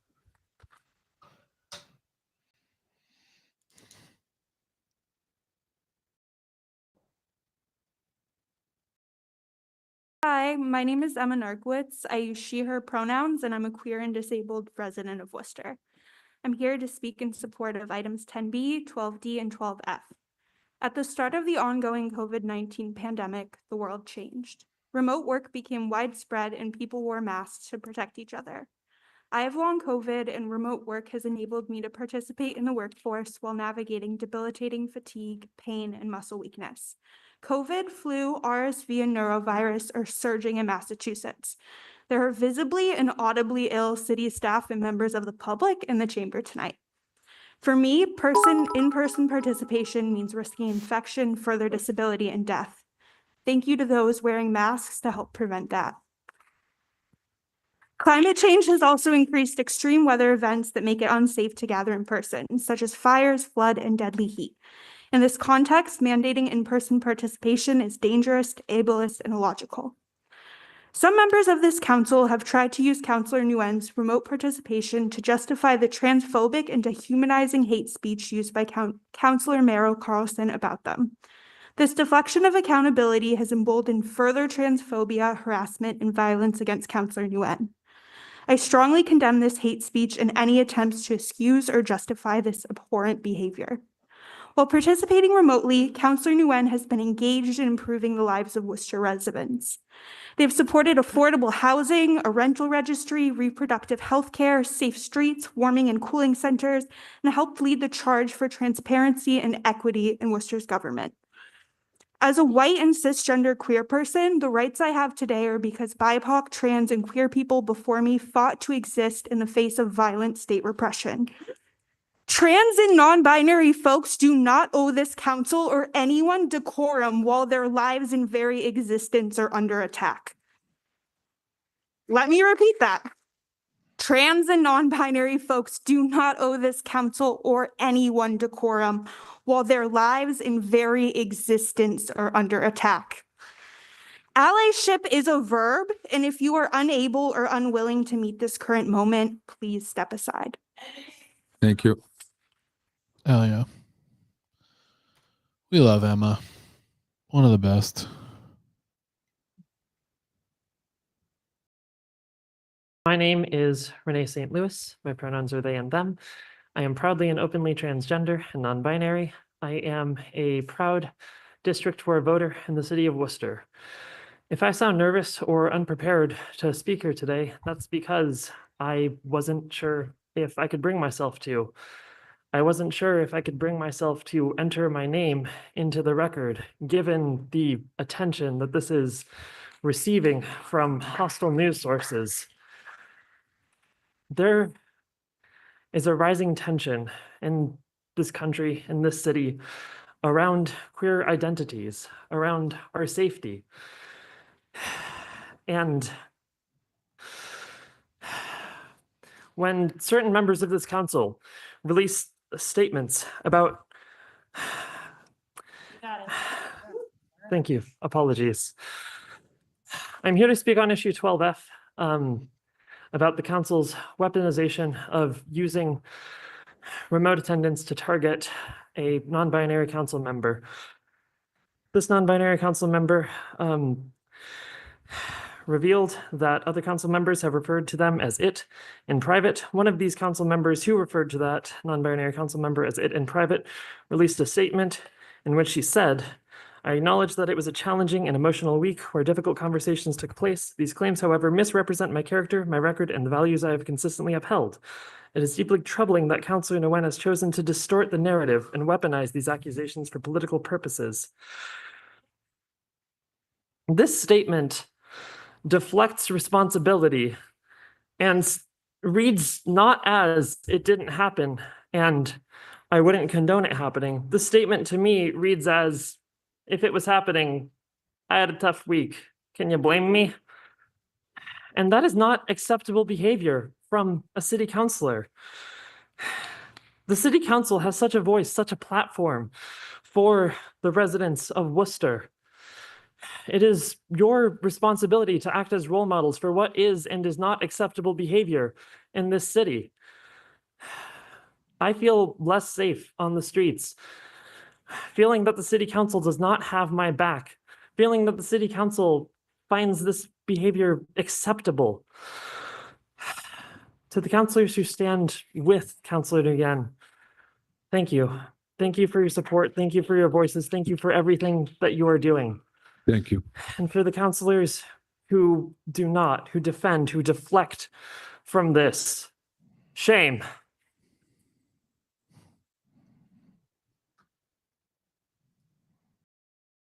That was great. Hi, good evening. My name is Sarah Bertrand. I use she, her pronouns. I'm speaking in support of items 12D and 12F. I absolutely support remote participation both for counselors and for the public. By design, this space is not inclusive or accessible. Very simply, we don't all fit, and it is designed for minimal public participation. And as it has been mentioned before, this has been used as a space for intimidation. It's awash in a legacy of white supremacy and exclusion. And the option of remote participation is just one small way of a step away from a legacy of ableism and a preconceived notion of who is allowed to hold power and who is allowed to hold who is allowed to speak their truth to power. And it is clear that it is also a measure of safety and protection when this space fails to provide it. I stand in solidarity with Councilor Nguyen. I also support that and advocate that we need systems of accountability that include clear and consistent ways to hold folks in power accountable. And now, as we are entering this new era at the federal level, it's not an option to be silent. We need to speak up and strongly defend each other and those most vulnerable in our community. Thank you. Thank you.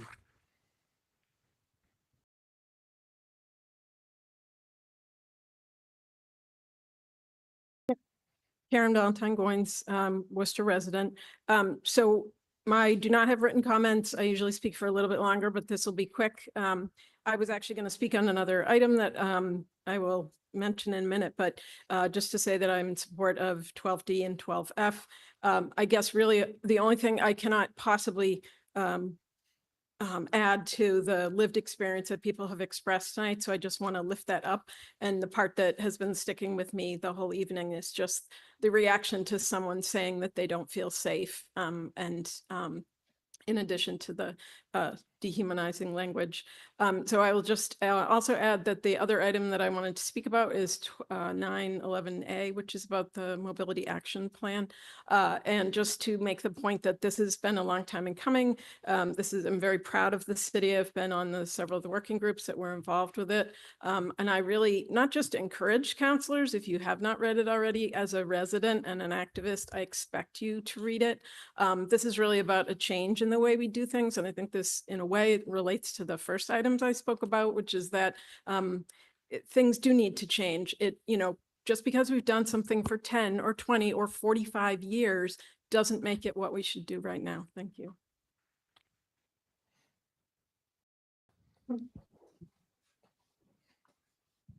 My name is It. I am on Nipmuc territory. I am Cherokee and I'm Muskogee, and a lot of people don't know that my people had two spirits, and this has been for thousands of years. We are disappearing. My people are disappearing. The indigenous are disappearing. And what you're doing to two is genocide, because you're trying to take their identity away like you did my people, like the colonists did my people. So I don't understand why Gen X is picking on a millennial. You can sit there and you complain that these millennials aren't doing anything, but someone's stepping up. So why are you want to call us it? I mean, you want to call to it, you got to call us all that, because we're tired. We are tired.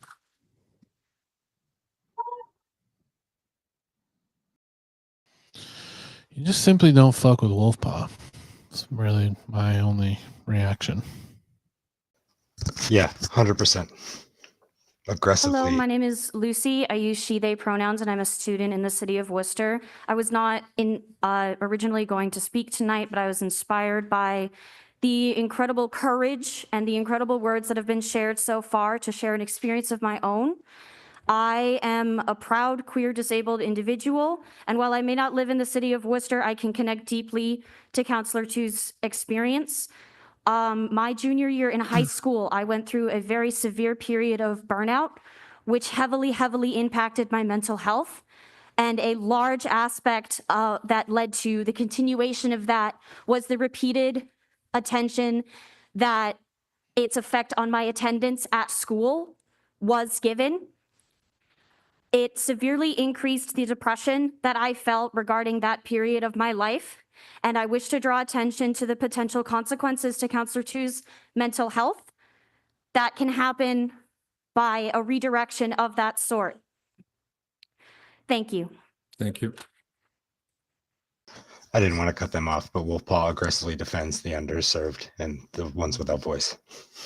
Wow. My name's Grace Ross, 10 Oxford Street, Worcester. And I cannot touch the eloquence of those who have spoken. I'm going to use my short time to discuss item 12A.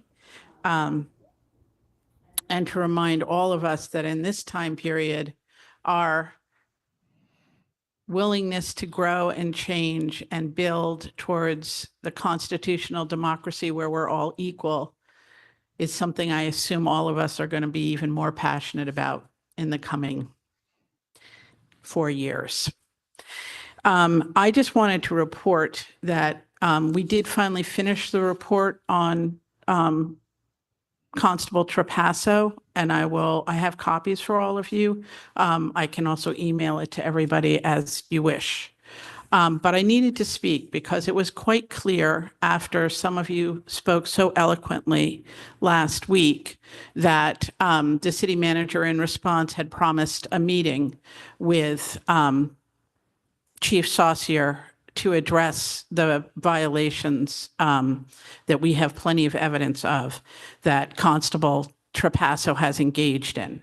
To our dismay, when I called on Thursday to expedite that meeting because he has indeed served another person without his Police Reform Act training to physically remove somebody with an eviction notice, that he's removing them. The old licenses, although we've never gotten a copy of his, said that you don't get police powers with a constable license. Very straightforward. You don't. But he's apparently about to go tomorrow and violate that civil and criminal statute. So we asked for a meeting, and I was sent an email telling me that we are not getting a meeting. There will be no meeting. Why? Because apparently Chief Saucier went to look for a criminal charge against Trapasso. That's not the standard. The standard is he of good character? I have several emails over the years with Chief Sergeant. He always stepped in to handle situations. So we didn't necessarily go the route of charging somebody with criminal action, because he would step in and say, look, you can't do that on your constable license. Even if they weren't a constable in Worcester, he would reach through the chief who had Can you wrap up your comments, please? who had licensed that constable to get that handled. I have all the evidence. We have numerous criminal charges. I'm going to give you guys the report. Anybody who wants the actual evidence, we have documentary, sworn, or video evidence of every single thing we have named here. And we believe we deserve the meeting we were promised in this room a week ago to go through evidence that never got to the point of criminal charges, partly because we've been blocked from doing police reports. And Mayor Petty stood up for us, I think, in 2015 to point out that we, the people, have a right to at least file a police report. Okay, thank you. Thank you. Please, please help us. People are in danger.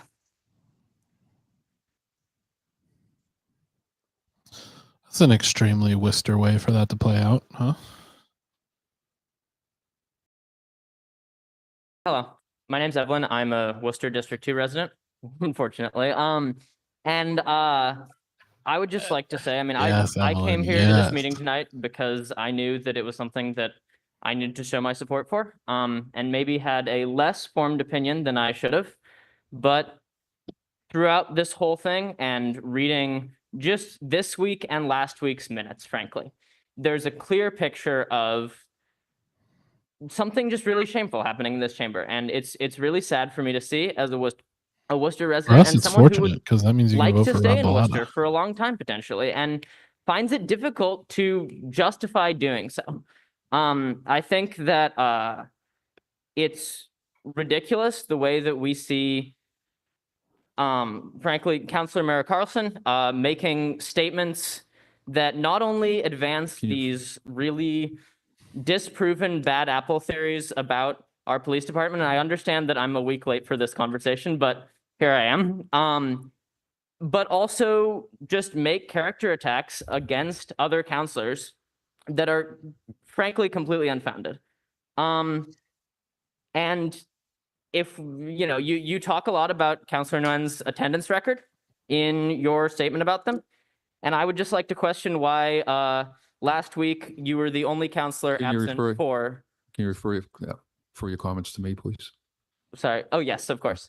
Why there was only one counselor absent at last week's roll call vote about the Worcester Police Department DOJ investigation. Thank you. Thank you.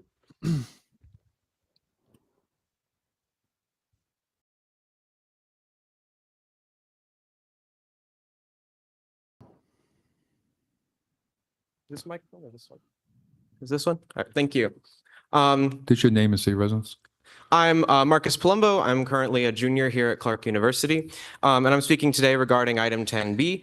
I wanted to come here today because I wanted to stand against the transphobic attacks on Councilor Nguyen that they've been subject to. Now, I'm a straight cis guy, but this matters to me because so many people I know and love are trans, and I just felt compelled to speak today because I wanted to speak out against the dehumanizing language and rhetoric that Councilor Nguyen has been subject to.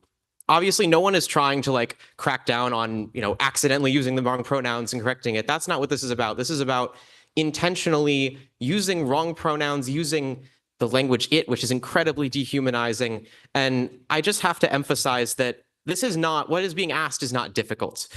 It's not a lot to just, that's being asked for. You're just simply asking to be recognized the way that the person wants to be recognized. And I just, for the life of me, can't understand why this is so difficult, because in my mind, it really doesn't need to be. It's just kind of basic decency. Thank you.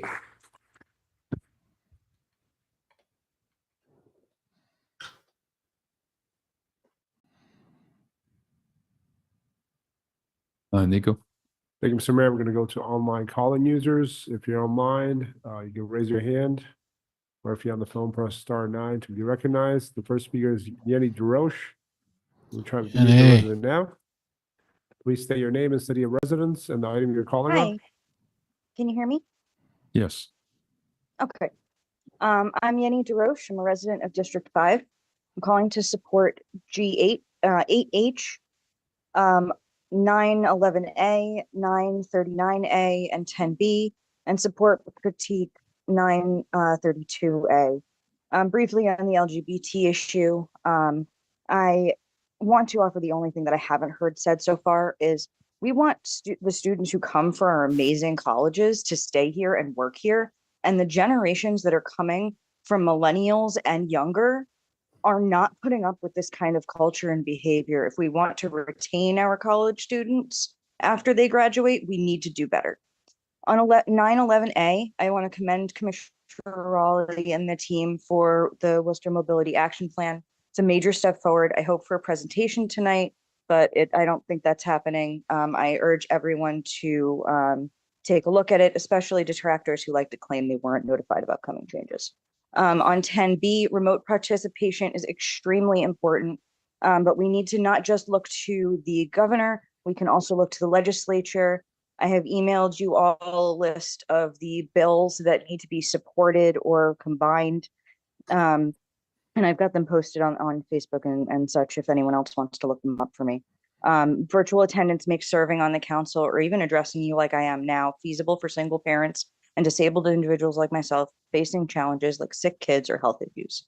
On 8H, traffic lights should always block turns. I am shocked that there are rare occasions where me and Fred agree. But instead of fixing intersections one by one, we need an intelligent system. I also emailed you all about this just before the meeting, that detect pedestrians and cyclists in real time and adjust dynamically. It'll save the city money. It'll save people from potentially getting hit by cars, and it'll also potentially save people gas mileage. On 932A, the tree map, absolutely fantastic. I'm really glad that we're doing it, but requiring property owner approval undermines the mission to combat heat islands. Need, not convenience, should guide this program.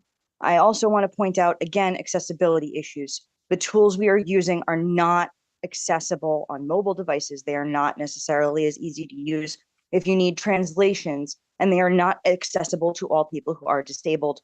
By January of next year, the ADA requires WCAG internet standards to be met. And if we are going to meet those by next January, we need to do the work now. On 939A, thank you for recognizing Black History Month before we're halfway through it, unlike the past few years. And 11F, I know we don't usually talk about mothballed items, but please bring that back up. We need answers on that and a wide variety of other issues from the WRTA. Thank you.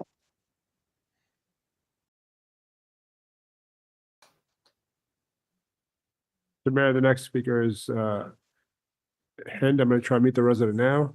Once you're muted, please state your full name and city of residence and the item you're calling on. Hello, so my name is Hind and I go to Worcester State University, and I'm calling on pretty much what everyone else is here to talk about today. So first I want to, thank everybody for just, showing up and saying what they had to say. It's really inspiring.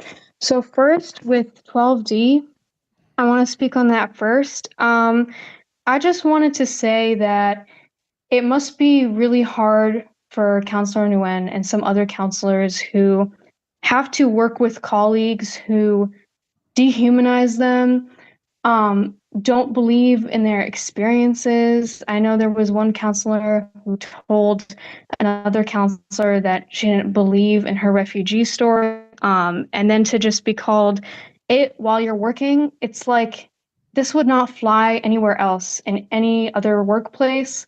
So I think that that level of hostility and just kind of hate speech is just not okay. And it prevents counselors from doing their jobs. And I also want to talk about 12F only because of what everybody else said. Like, there's a lot of people who are sick, they're recovering from surgery, they're disabled, they have really important obligations, and they can't afford to be stuck standing for hours, waiting for their turn to speak. So it's really just an accessibility issue. And I just wanted to say that, we could just be doing more as a city to help everyone feel safe at work. And it's just really also important to note that the counselor who engaged in that hate speech did so because Counselor Thu was speaking on political matters that they disagreed with. And I just think it's always unacceptable to engage in hate speech against your political opponents. Just there's ways to disagree without just engaging in that kind of speech. There's ways to respectfully disagree. And I also think that as someone who's Palestinian, it's really sad to see a person of color getting dehumanized in this way for standing up for other people of color. And I just really felt like Can you wrap up, compelled please? to speak today. Thank you. So yeah.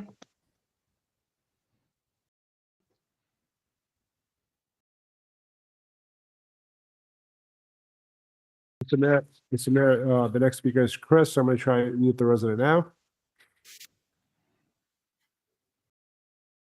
Please state your full name, city of residence, item you're calling on. Yep, Chrissy Bates, and I'm active in the Worcester community. I'm here because I believe Chrissy is the person that participating virtually because did I reputation laundering really for the think mayor. that this is just nuts. This is Democrats versus Democrats. And if it was anyone that was the most prolific government official in my life, it has been Mayor Petty. And I really appreciate the work that he has done to not only make me feel comfortable, Christy, but no. I think we can't forget the work that Joe Petty has done for us and the city. And I just think that this is really about a clique of people that are pretty exclusionary to claim that they're inclusionary. And I think that we really need to be careful when we're initiating conversations, and we need to be taking accountability when we're creating a hostile environment, the very environment that you're claiming other people are doing towards allies, right? Because LGBTQIA includes allies, and for me, I think Mayor Petty is a wonderful ally, and I look forward to his leadership and other Please let people. them finish. Please let them finish, okay? Instead Way of to go. people There's doing your so fucking hard, ally I right think there, we should Chrissy. move forward in unity, and yeah, that's what I have for comments. And I believe that people should be showing up to work. I think that's a basic thing. If not, use paid family medical leave, get a doctor's note, do what you need to do. Please let them finish, please. Use the resources in the community. Thank you very much. Thank you. Mayor, Mayor Petty, that is your chosen person. Mr. Mayor, the next Tune in next and week you're when Chrissy misgendering Bates them. gives their key to the city. Right, Mr. Mayor, exactly. the next speaker is Yeah, Fred all you got to Taylor. do I'm is the resident now. carry a little water for the mayor, and they can use you for a stunt. Yeah, I don't know. We don't. You don't. Fred, can you hear us? Know people's deals and all that, but it seems awfully convenient timing. Can you hear me? And Yep. Please say your name, city of residence. It's a little upsetting. And they were Yes, also in my name is comments Fred on Taylor. I'm a the Worcester Tuesday live resident. stream. and the president of the earlier Worcester saying branch of the disparaging NAACP. things during the I'm here speakers. tonight to speak in support on items 12C and F. As you can hear, I'm here remotely, and people who live in Worcester rely on remote meetings to listen and to be heard. The Worcester NAACP unequivocally condemns the division and hate festering within our city council. Every single elected official in this community was chosen to represent the people and the public service bound to serve all constituents, regardless of their voting preferences. We implore you to rise above the division. We implore you to have unwavering commitment to inclusivity. I'm speaking today because that is absent. Respect. We look at you as elected leaders. We need you to lead. We need you to lead the right way. Calling names and suppressing voices of your colleagues is not leadership.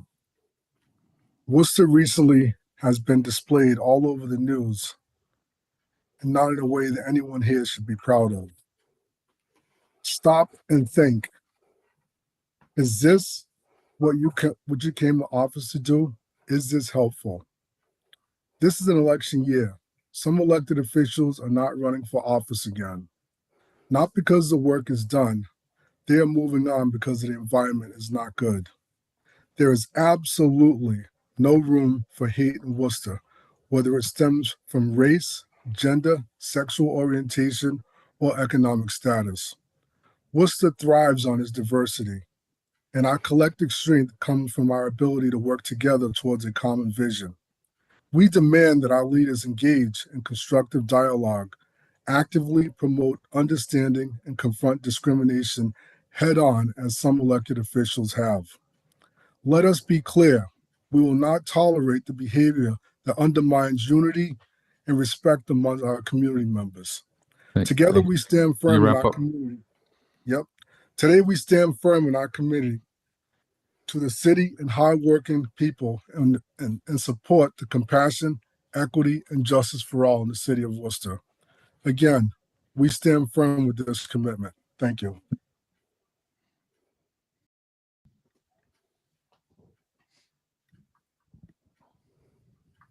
Mayor, the next speaker is Nellie Medina. I'm going to try and meet the resident now. Please state your name and city of residence. Hello, my name is Nellie Medina. I'm in Atal Hajahi's district. And I'm speaking first on 12C. I want to thank you, Vice Mayor King, for requesting this item. It's difficult witnessing the lack of decorum towards our elected officials, especially those we chose to represent us. I'm in favor of 12E and 12C. 12C and E and F. I was there earlier, and because my son had a long day and was tired, I was able to come home and still participate. This is an important part of the political and civic engagement process in this city. And if we do not allow this to continue, then we are basically cutting off access to public participation. For those of us who work hard, have lives, we're not privileged enough just to show up every time, but still want to show up to support their community. 12D, I want to talk about Council Member Nguyen.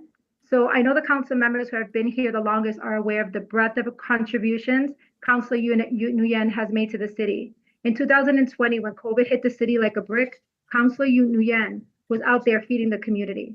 I remember when Councilor Nguyen ran into 3-story buildings where in every apartment someone had COVID-19. They were risking their lives to serve the underserved and forgotten when the city didn't or couldn't intervene. When not one city councilor was anywhere to be seen, there was 2. When Worcester doctors wore the same surgical masks for days, the Southeast Asian Coalition, led by Nguyen, provided thousands of masks to our city's doctors, again saving lives. No doubt that hundreds of families, many disabled, are alive today because of Councilor Nguyen. I never once heard them ask if they identify as a man or a woman or discriminate against anyone for any reason. And today, knowing the unfair and bigoted treatment they receive from this council, I'm saddened and dismayed. Councilor Nguyen deserves a key to the city and respect from their peers, not disdain. Sadly, certain members of this council couldn't see the opportunity in front of you to be an ally to the LGBTQ+ community. a community of which Councilor Nguyen belongs and is a leader. The contrast between their selfless actions and the council's treatment is stark, and it is a clear injustice. If you are not careful, this racism and homophobia will seep into the fabric of our society because You, it is the you wrap up leadership. your comments, please. I plead with you to get some education and to learn some tolerance so you can lead the city in a way that's going to move us forward, not move us backwards. Thank you. Yeah, Nellie's brilliant. So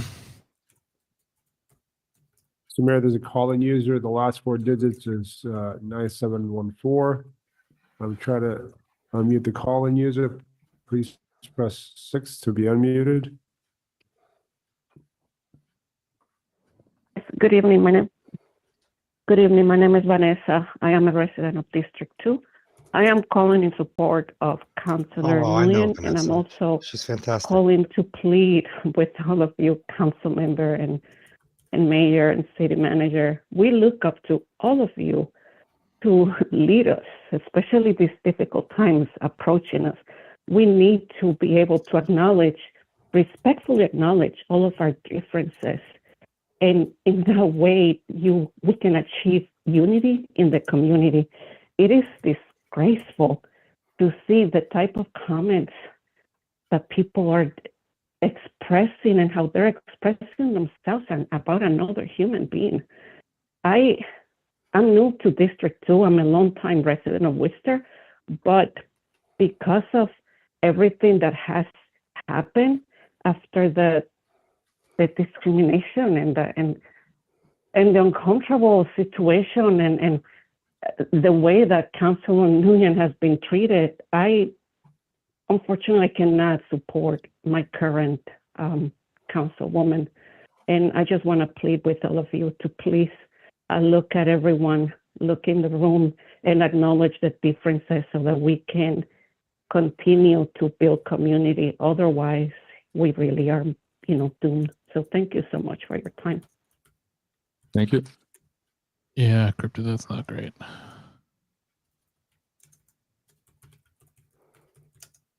Mr. Mayor, the next calling user is Eric Stratton. I'm trying to meet the resident now. Please say your name and city of residence. Yes, Eric Stratton, City of Worcester. I'm calling in support of a number of items. First, 8H regarding turns against the pedestrian signal. Yes, this should absolutely happen. It's absolutely a best practice, and it will save lives. This is a really important measure, and I'm in support of this. As far as other items regarding public participation, which is 12, I think 10B, 12E, and F. Again, absolutely, this should be encouraged and continued.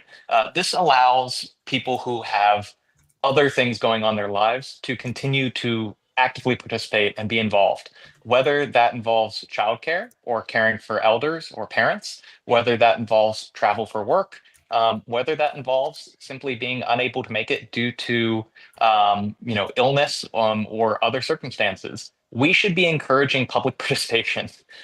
This to me seems like a no-brainer that a healthy democracy benefits when more people can participate. With regards to 12D, yes, this is really, I'm sad that we have so many people who have to spend their evening coming to City Council to speak up on this topic. And I find it really hurtful to see this types of behavior from some of the members of our city council. Worcester loves to claim that it's the heart of the Commonwealth, but really it seems like we don't like to act like it. And it's very sad that that's the case. We should be better. And that starts with you all, with our city council, with our leadership, with our city manager. When we talk about leaders, we want to see you doing something and saying something. We are very tired of this do nothing behavior that a lot of our more established members of the city council seem to take. And we want to see you acting. True leadership involves lifting up our vulnerable populations. And this is something that we wouldn't think we'd have to say, but apparently that isn't the case. It doesn't involve deflecting. It doesn't involve saying things like, I had a hard week. True allyship and Can you wrap up the leadership. comment, please? Yes, true allyship and leadership involves action, and we want to see you all act and stop acting like babies. Thank you.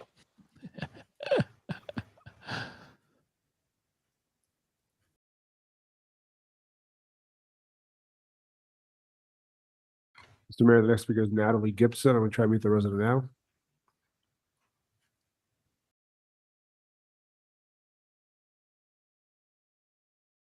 Hi, good evening. I just want to ask, how can Worcester, first of all, thank you to everyone who spoke before me. They definitely have said all the things that I want to say, if not more. So I will be brief. I just want to know how Worcester can call itself welcoming to people of all nationalities, genders, and everything else. But yet you allow hate to permeate throughout the city, in person, and even online.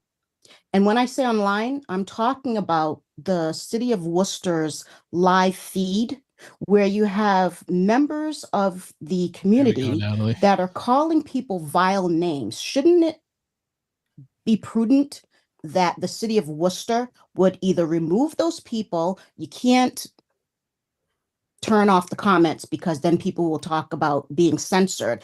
But give these people a warning or something, because by you allowing people to spew this hate on your own website, you're telling everybody else it's okay.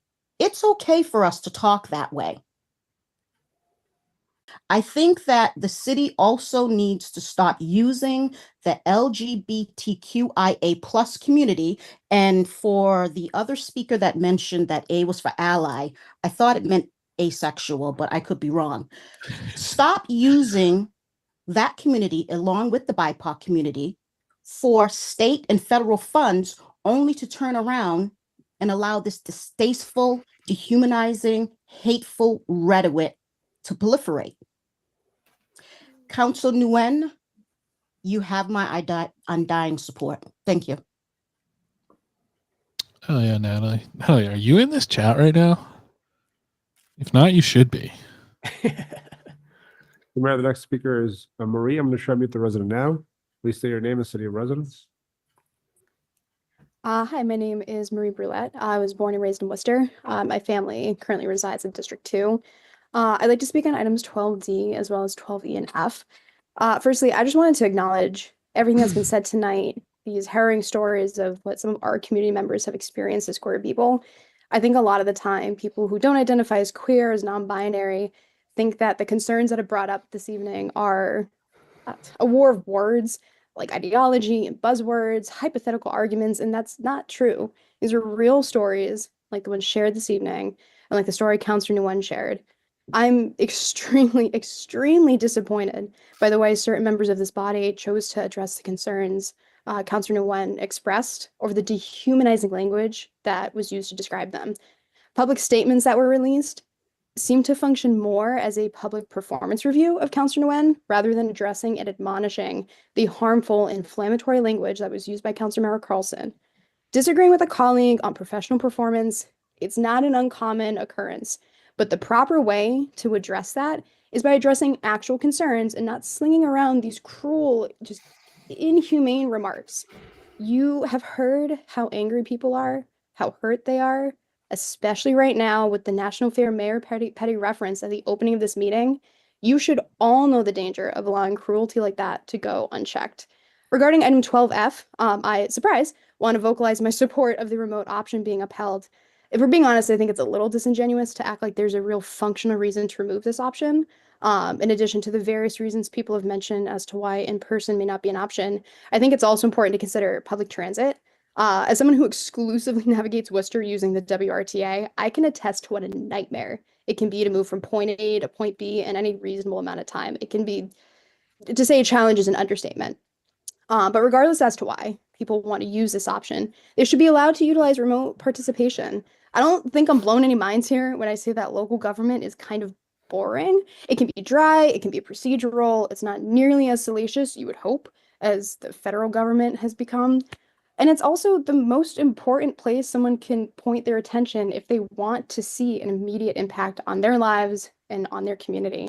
We should be dissolving the barriers that prevent people from engaging in Worcester politics. That's what the remote option does. Regarding item 12E, I just want to caution the body from using a report on like an increase or decrease of public participation since the remote option has been introduced. Can you wrap up, please? Sure. Yeah, almost done. So sorry.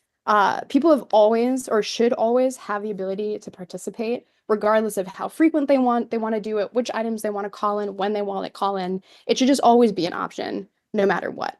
We should be increasing the amount that people engage in our politics and our policies, and keeping the remote option is the way to do it. So I would like us to uphold that. And I really would like to see an actual apology given to Councilor Nguyen, an actual admonishment given to the dehumanizing language that was used. Thank you. Holy shit, that was one of the most cogent public comments I've ever heard. That ruled. Mayor, the next thing really identify is Rebecca. I'm going to try and meet the resident now.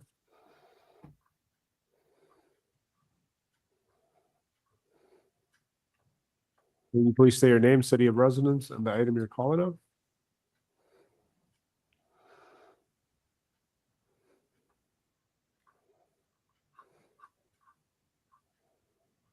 Can you hear us? Hi, can you hear me? Yes, we can. Please say your full name, city of residence, and the item you're calling on. Excellent. My name's Rebecca. I use she, her pronouns, and I'm a Worcester resident. I'm here to speak on items 12D through 12F. Our state's current open meeting law guidance contains the key accessibility provision for remote participation by meeting members, such as counselors, as well as by participants. To deploy slurs and identity-based discrimination against political opponents cannot be the standard of council practice in the city of Worcester. To advance transphobia as political retribution is the basest and most reprehensible use of a city councilor's power that I can imagine. And the spurious argument made in bad faith that the real issue here is about remote attendance of meetings, when the very right to attend meetings remotely is enshrined in state law, that deflection and that bad faith argument is shameful. Thank you.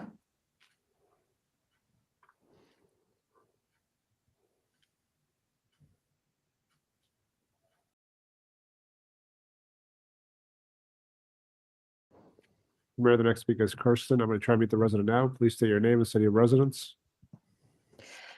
My name is Kirsten Frazier, and I am a resident of the city of Worcester.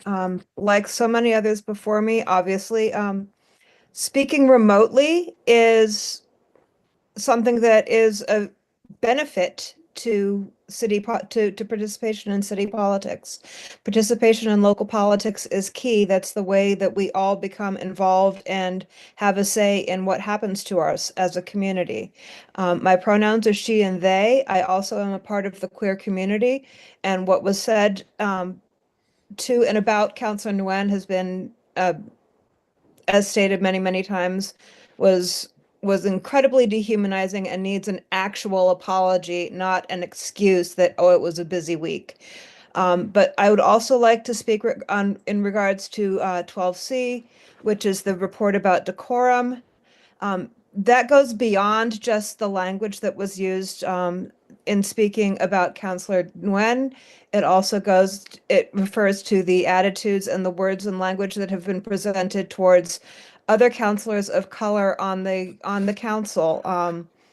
When people get called out for not following the rules, that does not mean that they are an agitated person. That means that they are frustrated with somebody not following the rules the way that they are supposed to. So when you refer to a member of the council who is a person of color as an agitated person, you are promoting the trope that somebody who is of color cannot be allowed to express a frustration without it coming off as aggressive. Please make sure that we do follow the rules of decorum, and if you expect others to follow the rules, then perhaps we need to start looking at following them first yourselves. Thank you very much.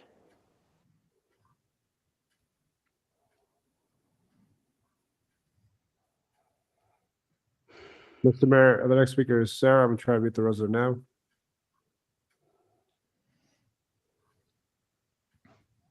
Can you hear me? Yes.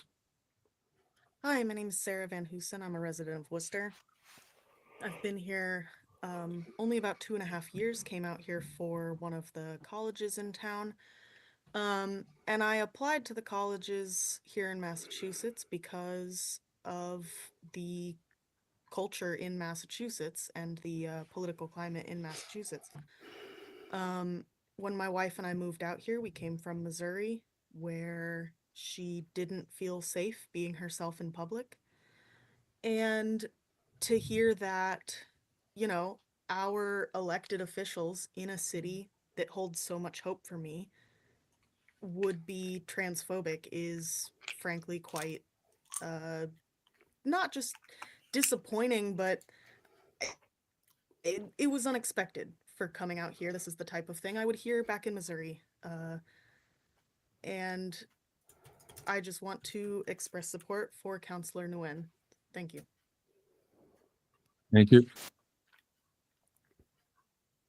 Can anybody in the chat who's in council chambers give some indication of what, if any, Right, that's response the is last coming from call you Candy can during all verify. of this? Okay. Yeah. So go back to the agenda. Oh, girl, Let's go thank through the you. petitions if anybody's here. Following. We appreciate having you. And the all of first our is, 7A followers, to subscribers 7B. for hanging Motion out is tonight. to open the hearing. Those in favor, opposed, so ordered. These fucking losers be Does idiots. anybody oppose these items on 7A, 7B? The condo locations? See nobody opposed. Motion to close the hearing and to adopt. Those in favor, opposed, so ordered. We have petitions, refer to public, 8A, refer to Public Works. Those in favor, opposed, so ordered. 8B to H, 8H, refer to Traffic and Parking. All those in favor, opposed, so ordered. 8I. Chairman. 8A should go to the administration, excuse me. 8H. 8A as an 8A. apple. Is that fine? Okay, we can send 8A to the, all set. All those in favor, opposed, so ordered. Okay, we're on 8I. So the hearing date for January 28th, 2025 at 6:30 for a joint poll location at Payne Crest Drive. All those in favor, opposed, so ordered. 8J, Christina Rourke requests City Council of City Manager collaborate with the Chief of Police to commit to a 30 by 30 initiative. Nobody's here, I don't think. So we'll send that to the City Manager. All those in favor, opposed, so ordered. Patrick Gray requests City Manager work with the United States Post Office to restore mail collection box service to the Bronco neighborhood. We'll send that to the manager. All those in favor, No, Gio, opposed, so I think they ordered. just had somebody signed into Patrick Gray requests their, City Council requests Instagram manager to account. provide council with a report concerning additional updates regarding the status of renovations in the reopening of Bennett Field and funding not yet secured in phase 1 and phase 2. You plan outline Hello, and Bill. communications conveyed on June 18th, 2024. I guess we can send it up to the manager or to Mr. Chair, can I go to Parks, please? yeah, I was gonna say that. Okay, we'll send Thank it you. to Parks. All those in favor, opposed, so ordered. That brings us to the manager's calendar. And assume that people are waiting for one in front of us here tonight is. Thank you for clearing that up. Was it 10H? 10B. Request manager with the governor attorney general to ensure extension of allowance or remote participation, explore such a zone at public meetings, along with the other items that we did last year, Council Hijack. Last week, I mean. Thank you, Mr. Chair. Let me just start by giving my heartfelt thanks to all of you, every single one of you, and especially those of you who testify so bravely. And I am so sorry that what has happened on the city council and the remarks and the executive orders by the president have caused the entire community, the trans, queer, LGBTQI community to feel unsafe. And as someone who has felt deeply troubled and deeply hurt on behalf of Councilor Nguyen and myself for the climate that has been perpetuated by the city council, I just want to say I'm so sorry. And I will recommit myself, as always, to stand strongly by you all, and whatever you all need, you have my love and support. It's been really, it's been really hard to see and encouraging and lovely and amazing to see so many of you Can you that pull the have mic a little bit closer to your stepped mouth? forward to condemn We the can only a little transphobic bit hear you. hate, the dehumanization and We want erasure to of hear how Councilor stupid Nguyen's Andy's being. reporting multiple incidents of the use of the transphobic slur "it" against them. And I want to say unequivocally, as I've said in my public statements and in the hallway, that any attempts and all attempts to avert our attention away from a toxic culture at City Council and the transphobia against Councilor Nguyen needs to be called out. Thanks for subscribing, what Ringo. these attempts are. We really appreciate Victim it. blaming deflections. I encourage everyone else On to a do that as personal well. level, it's really tough to be here knowing that the transphobic hatred and violent remarks that Councilor Nguyen has been receiving locally and nationally since they bravely and in a very vulnerable way shared being reduced to an "it" by a colleague has gone uncondemned by most of the elected leaders, including the mayor of the city of Worcester. It's also personally for me, very tough to be here tonight knowing that the same colleague using a transphobic channel? language against Ooh. Councilor Nguyen We got a hype train going, multiple everybody. We got a hype times train going. has also Subscribe disrespected now if you want me to. and my family's Whatever. journey of escaping violence by calling my story a lie and by calling me a liar. However, I'm not going to use Computer enhance. that to distract from the attacks on Councilor Nguyen.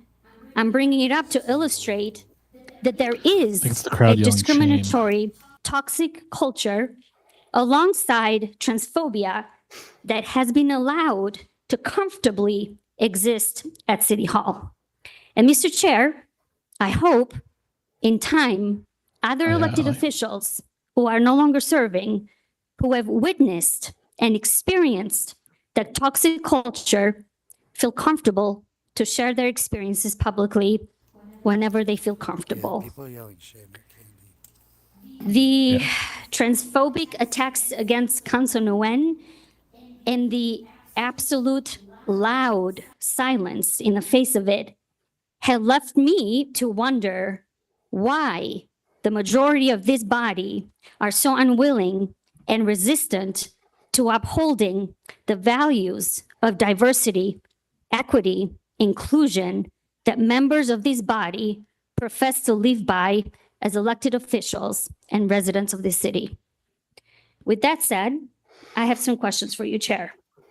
In your public statements, you have made very clear that Councilor Nguyen's attendance was an issue and that the order pertaining to remote participation was not directed at them. So will you publicly clarify and state whether your order was not targeting specifically Councilor Nguyen? Okay. So in your silence, why did you not express the same concerns when at the last city council cohort, at least 2 other members of the city council attended more meetings remotely than Councilor Nguyen did? I'm pulling from a Victor Infante from Worcester Magazine article in 2023, where an audit by the magazine showed that other councilors were attending meetings remotely. And I didn't hear you express any concerns then. I didn't see you call for any audits or any orders pertaining to holding a public hearing or any issues related to people participating. My question to you, Chair, is regarding accusations or insinuations or clear statements of Councilor Nguyen taking a leave of absence as a result of your order. So I just want to make it clear for the public. Councilor Nguyen and I found out about the use of the "it" slur multiple times and about the derogatory remarks about me and my family's story after you had already filed your orders. Councilor Nguyen did not take a leave of absence or make their concerns public in reaction to any directive you have issued to city councilors to attend in person, because you have not issued such a directive. So, Mr. Chair, have you actually issued a directive to any of us to not participate remotely? Okay. So for the public, then I will clarify that the vote that we took on the order by Mayor Petty was not to disallow the use of remote attendance for any city councilors. It was simply to send to the MLO to hold a public hearing. So how could Councilor Nguyen, in the mayor's words, on the chair's word, do this in response to a mandatory call in person when nobody here, not even the mayor who filed the order, has issued such a call? Leads me to believe then that attributing Councilor Nguyen's concerns about transphobia to your order for a public hearing is misinformation at best and misleading at worst. Mr. Chair, do you believe there's a public health crisis that doesn't only apply to COVID, which is on the rise? Do you believe that there are other public health diseases, as many members of our community have mentioned tonight? Okay, I will answer that for you. We have noroviruses and multiple other public health emergencies by our public officials on the rise. And so my question to you is, do you not believe that remote participation protects the public health of elected officials?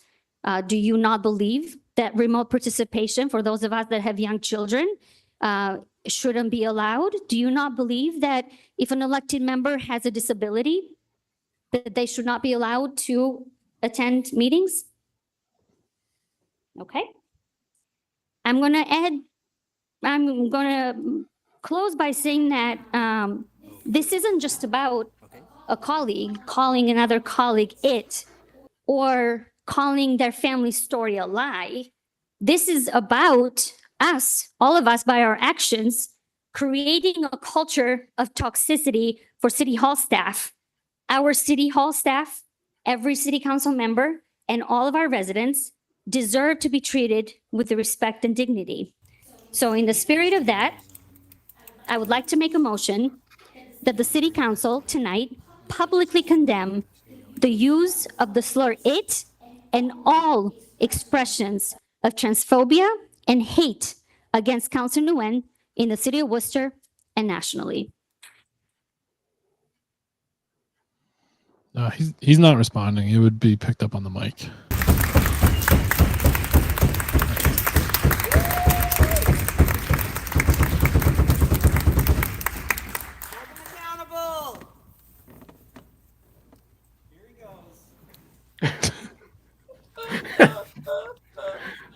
That was great.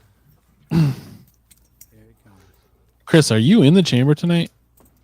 Is Chris Robarge in the chamber? Can we get a solid coward at one point? Mayor Petty. Thank you, Mr. Chairman. First, I want to thank everybody else for coming out and showing their support in this cause tonight. So thank you for being here tonight. And me personally, I think I've treated everybody in this room at all times with complete respect. Always have done that and always will do that. I do not create a toxic environment in this city or this room. Never would allow it. I know we discussed just wanted to spell the rumors in the time of my order, has been pointed out as a punishment. Nor explain the rationale for it. Regarding public participation. My experience, I really believe that I felt the meetings do not run well when elected officials participate remotely. I had the discussion every week with the city clerk about this issue. And that's why I put the decorum order on along with this order, because I think the previous meeting, which you get emotional, I understand that. But when some foul language is used, I just think that when people show up in person, they tend to be better atmosphere between all the colleagues. I really believe that. Order in the gallery, please. Sounds like they are booing. And I'd also like to acknowledge, no, when I put that order on, wasn't to hurt anybody, wasn't to create this hate speech that's going there, or the transphobic speech that Councilor Nguyen has taken on, or other councilors in this room who show me their hate emails too. So not just one councilor, but several councilors. So I do acknowledge that, especially the transphobia that may have caused within the LGBTQ plus community, especially in the transgender community. I do not condone any hate speech or blatant transphobia that has transpired. I maintain that hate has no home here in the city of Worcester. And I'd like to reiterate my intentions have not been to cause hurt to someone. I know the issue isn't misuse of pronouns, because I think we all do that. I did apologize then. I stick by that apology. And if I misgender somebody, I will apologize for that. I mean that sincerely. I understand the issues of the community, the hurt that's going on in this city. I'm willing to work with people, as has been suggested. Walk back in the community, build up their relationships and discuss it with everybody, and how we move together as a city, how we take a broken, fractured maybe council, how we come together, willing to work with Councilor Nguyen and all the other councils here, to make sure we move the city forward as a team. So I plan on doing that going forward and work with this community to make it whole. But I do respect everyone in this room, I respect everyone in the audience, and I've always respected people. I've never disrespected anybody intentionally on this council or in this community. And I will not allow any toxic environment to exist in this city. And For that reason, thank you. I will now throw candy out the window. That was a whole lot of way of saying nothing. That was 3 minutes and 25 seconds of nothing. So we have 12. So take 10B and send it to MO. Councilor King.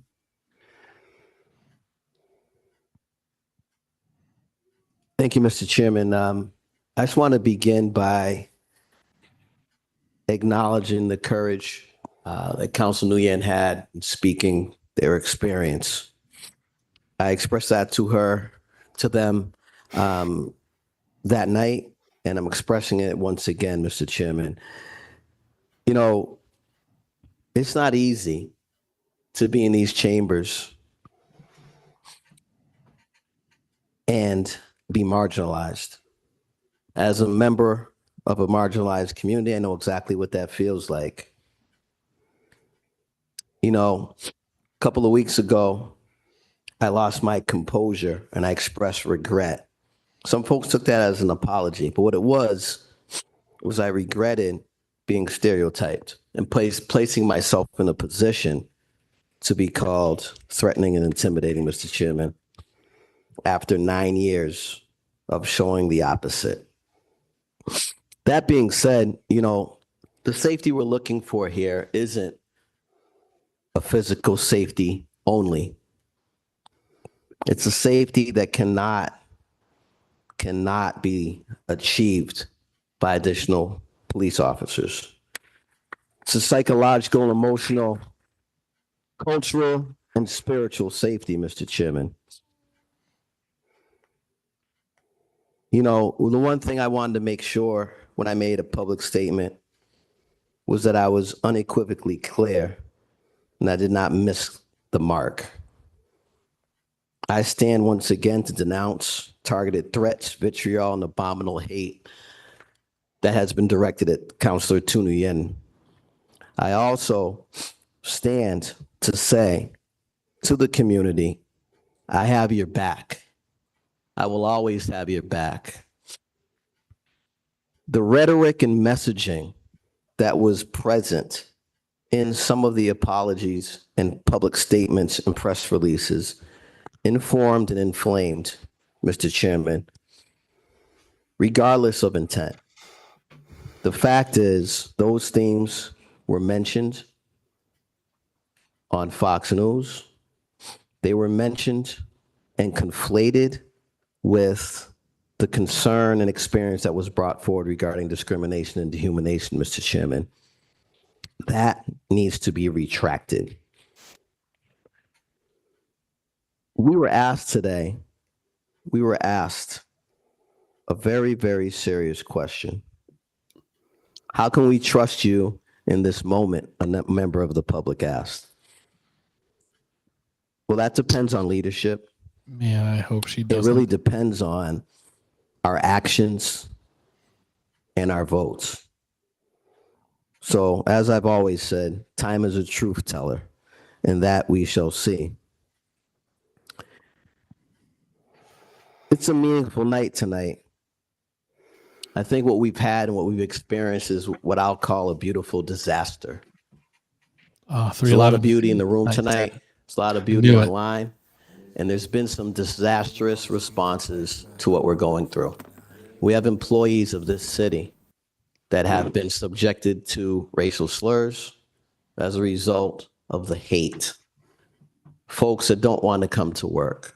Folks that are experiencing and professing to experience a hostile work environment, which falls under the purview of the city manager. Mr. Chairman, I'd like to make the following motion: that the city council supports the city manager considering to reaffirm to the city's workforce that there's no place for hate within municipal employment, Mr. Chairman. We want to make sure that those folks who work here, who are members of the LGBTQ plus community, who are family to that community and their allies, who have friends, children, Please vote in the poll, everybody. Will, can know speak? That we got their back. That's extremely important. Marginalization is not easy to talk about. Councilor Nguyen has been able to share their experiences to this body, to the public, now to the nation. I can't say I've had that same courage, Mr. Chairman, to that degree. Perhaps one day I will, but what I do know is that Councilor Nguyen has inspired folks. They have inspired folks, not just here. You've heard in our schools, you've heard in our community, throughout this entire Commonwealth. It's been an honor to serve with the first non-binary elected official in the history of the Commonwealth of Massachusetts.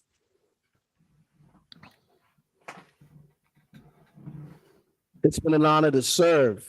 It's been an honor to serve with the first Southeast Asian member of this council, Mr. Chairman.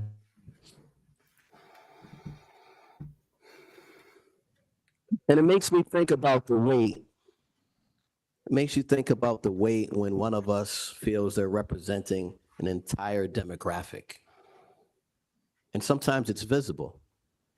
And I know we had a counselor who Richard Scary is one of the just best a week or so ago screen names of all time. I could see that's really the good. Weight of an entire That's what we should have named conflict. as fucking snowplow. I know what it feels like. I know what that must feel like for Councilor Nguyen as well. It's a heavy, heavy weight.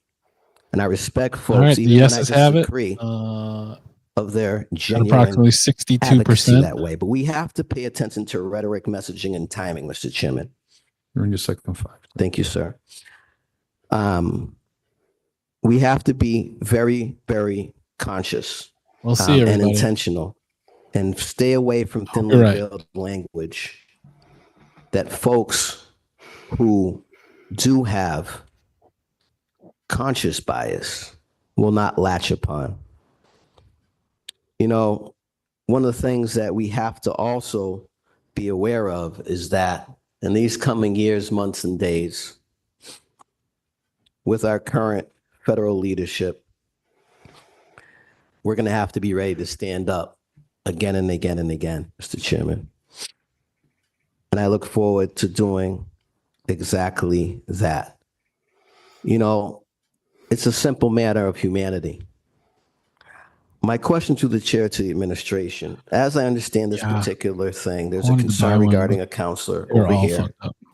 And we have employees of the city that have concerns No, we're at about 68 their right now. working It's not a record, environment but it due is to it is a very much slew on of our high hate end. and to possibly again, thank being you everyone exposed to hanging out, for tuning in. Please what feel some free to folks have follow, termed subscribe slurs if and you the like. like. My Help us quick question to the chair, to the administration.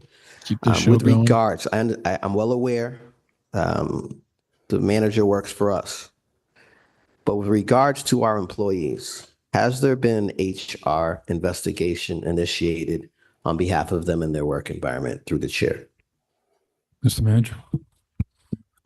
Through the chair of the council, any complaints that are brought forward for our our employees regarding to any discriminatory behavior towards anyone in the public or any situation that they're in, it is my obligation to make sure that we protect them. And so we engage in all those investigations, including the matter that's at hand here. Thank you very much. I appreciate that. I would hope that is looked at thoroughly. I look forward to those folks being safe in their workplace. And, you know, all of that is important. It's equally important to acknowledge Nguyen's regrouping process. It's important. It's extremely important. I can tell you, as a frontline social worker here in the city and beyond, I've worked with young people, young adults, and older who have been hospitalized more than I can count on my both hands within a calendar year because of being misgendered and then not accepted. Misgendered, not accepted, targeted. Sort of, I mean, I'm sure there's more to it, but that sort of thing. And I'm not saying at all that Councilor Nguyen is in that place. I don't have any information for that. I just, in general, there's people watching, and we've heard a call and commentary about real fear. The folks that came here and testified today, it's very, very emotional for me. Is what will define who we are as a council moving forward. Not whether or not we're hearing different resolutions and determining what's in our purview. This right here is what will determine how we move forward. I want to just say, I stand before you as a proud brother to my brother and his husband. I stand as a proud brother-in-law to my sister-in-law and her wife and their children. This is personal, Mr. Chairman. This is extremely personal. Nothing other than full-fledged condemnation of this hate that's been foundational in the targeted attacks is acceptable. Mr. Chairman, let's not continue to miss the mark. For me, I believe we could have gotten through this in a different manner, Mr. Chairman, but it requires relationships. Can you wrap up your comments? Yes, sir. It requires relationship building. And we didn't get that. Perhaps if there's a attendance issue or something of that nature, we can speak to people before we file orders, Mr. Chairman. Unfulfilled leadership is at the base of all of this, Mr. Chairman. I can commit to leading the best I can and making sure folks know I have their back, Mr. Chairman. The last motion I would like to make, very proud that back in 2022, I believe, and I'm wrapping up, Mr. Chairman, I filed an order, might have been 2021 actually, October of 2021 or 22.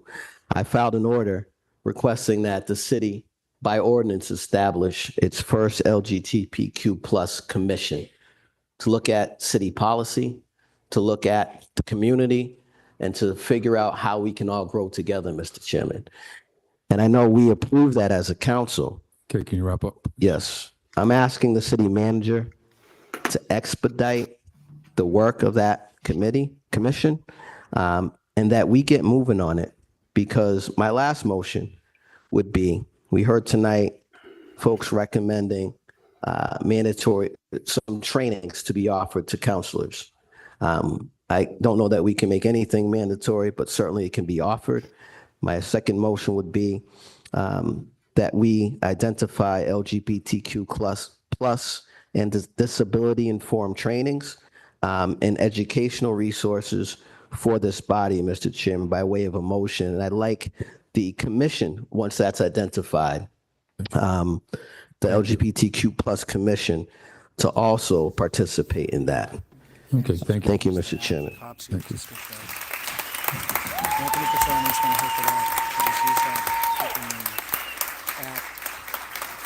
Mr. Manager? Through Chair, I just want to take this opportunity to speak to what the councilor just mentioned related to the LGBTQ plus commission. I've been Totally hear interviewing what candidates over the past few months. Bill was We saying, but definitely need something about more Anthony candidates. Petroni So being if in you're the interested, please chamber. apply. I have to make a decision on 7. We don't quite have a full, I don't think of Oh, yeah. want to get involved, to please submit your application as Yeah. we're going through the interviews. Basically before we about then how make the a decision cops on the full have 7 these trainings to in then place begin and the don't do meetings, them, for actually. the commission. Okay. So we have Member Carlson? Yes, Mr. Chairman. I just want to rise and say, I Here thank we go. you The for your ayes have it. remarks. And as the individual who had called in and said that you've been nothing but respectful to individuals. And I do believe 1,000% that that's what we need to get back to.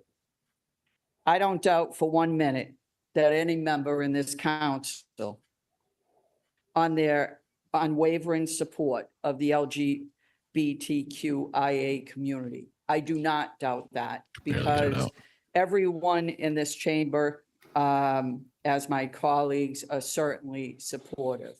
Do I think, as Councilor King had just mentioned and Josh Croak mentioned, that it's time for this council maybe to have an education? Sure, I do believe in that, because there's a lot, I think, that all of us have to learn. But I also want to say is that for anyone questioning my commitment to the LGBTQIA plus community, I mean, Can't get it all out you clean. have to do is look at my support for this community and again, I was respectful to you, and I hope that Hey, you why are can you on do your the fucking same, phone? because that's the reason why we are in the situations that we're in. It's all about respecting each other. And that is not something that has happened on this council. There is no doubt that this council is divided. I think we all know that. But I think that we as a body need to, as many folks said tonight, and they're right, that we need to get back to serving the people that live in this city, because that's what we've been elected to do. Now, I don't expect, Stop, please. Let the council finish, please. again, I don't expect anybody to agree with me politically all the time. That's just not going to happen. But I do believe, as many of the folks here spoke tonight about, that this council does need to be educated on the different communities that we represent. I don't think that that's harmful to any one of us. I believe that it'd be helpful. However, I do know that we can't mandate Oh, that. George Each Septon, that's a counselor great can idea. make that decision on their Absolutely. own as far as what they do. And I do want to say to the community tonight, Yeah, hell yeah. thank you for coming Yeah, out. we'll And talk about it after the if anyone show. thinks that what has gone on in the last week has been comfortable, has been good, has made any one of us think that this has been good for any individual, And Mr. Chairman, as you talked about the hate mail isn't in just one direction.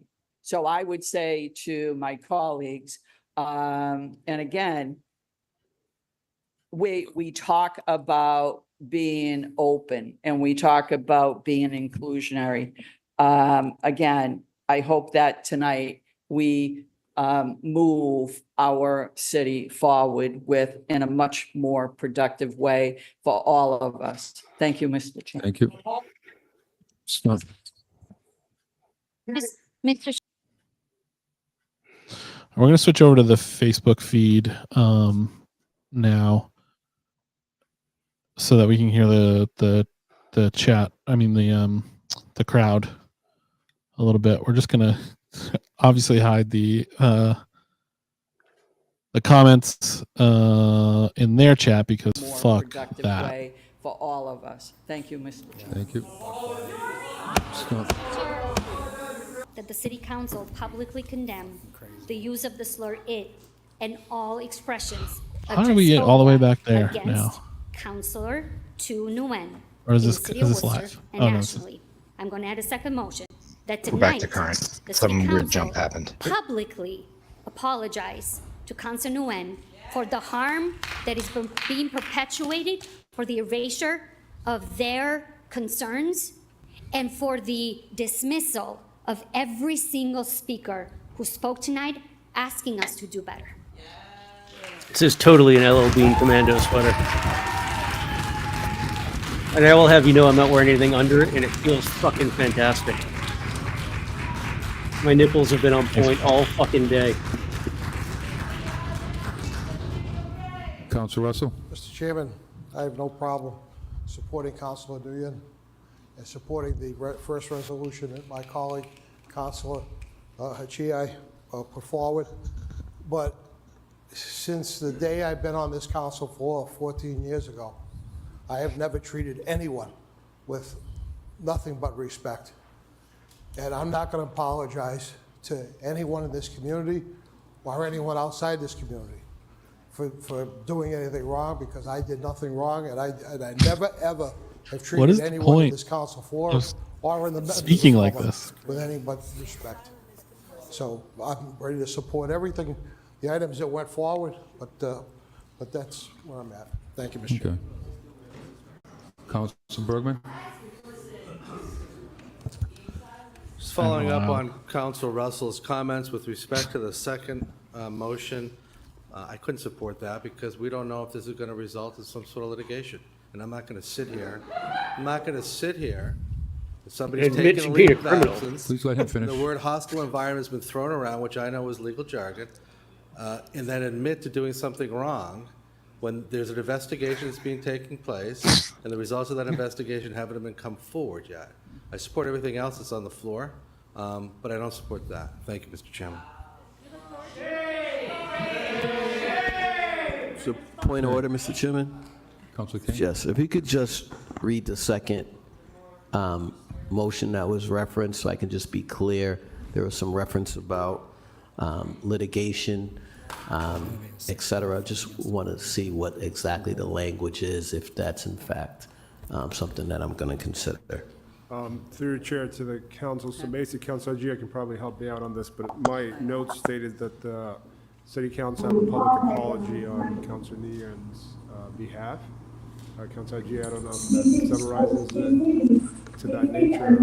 I believe what I said, and I apologize, but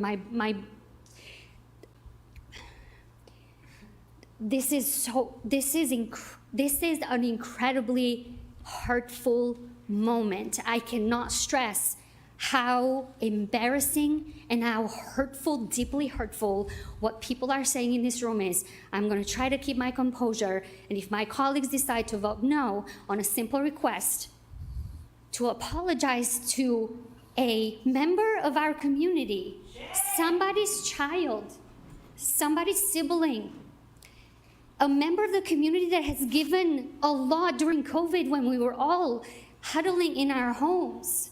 If we cannot issue an apology to Councilor Nguyen for the harm that they have felt and the harm they are experiencing, then I will walk out of that door, because I can no longer be in this room with people that are not able to recognize and accept the dignity, the basic humanness of a beautiful human being, my colleague, my friend, and the friend of many people that came here tonight.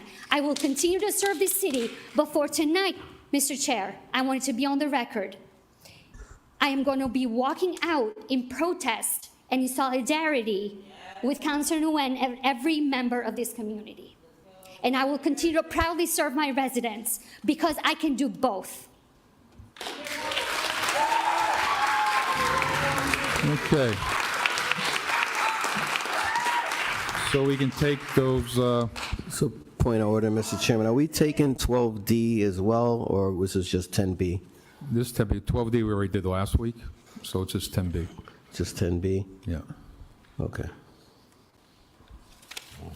So 10B in the 2 orders filed by Christian King and the order filed by Tel Hygii. I had 2 orders, Mr. Chairman. That's why I said 2 orders. Okay. Yep. And we'll take one separately regarding the public apology. I think everybody wants a separate vote on that, so take those 3. And we'll send 10B to MO. Take everything collectively. All those in favor? Opposed? So ordered. Next one Roll is call, please. roll call on the public apology. Roll call, on, I'd like a roll call on my motions as well. Mr. Chairman, Prior to doing so? I have already apologized for the mistake that I made when the council. Not about you, Kate. First came on. I made the same simple mistake that colleagues in this room this evening had made. And I have already publicly apologized. Let her finish, please. I believe that there is nobody in this room who has ill intent to harm, and I was heartbroken to hear many of the stories that were spoken to tonight. It's heartbreaking to read some of the comments that people have made. So from my perspective, we need to move forward. We need to heal together. Go ahead and finish, please. I already have. We need to move forward together to create a better working environment for us and also a living environment for our community. Continuing to be negative does not bring any positives. We need to move forward together as a body. And for that, I would give a motion and say that I request that my colleagues work together collaboratively to come up with a solution to working together and eliminating all of this. Yeah, it's called apologize, no fucking do it again, you dirtbag. Okay. Chairman, I'd like to speak on Councilor Hajiai's motion. You'd sing a tune from the Music Man together. I Thank think you. that should bring everyone together. Councilor Hajiai's motion, and I'm going to apologize for the 4th time to the community, Mr. Chairman. I will apologize again and again. I want to say that Councilor Toomey's right. Councilor Toomey effectively apologized previously. There's no doubt about that. That being said, Mr. Chairman, this particular order is expressing sentiment towards Councilor Nguyen, a first in this Commonwealth, for their experiences, Mr. Chairman.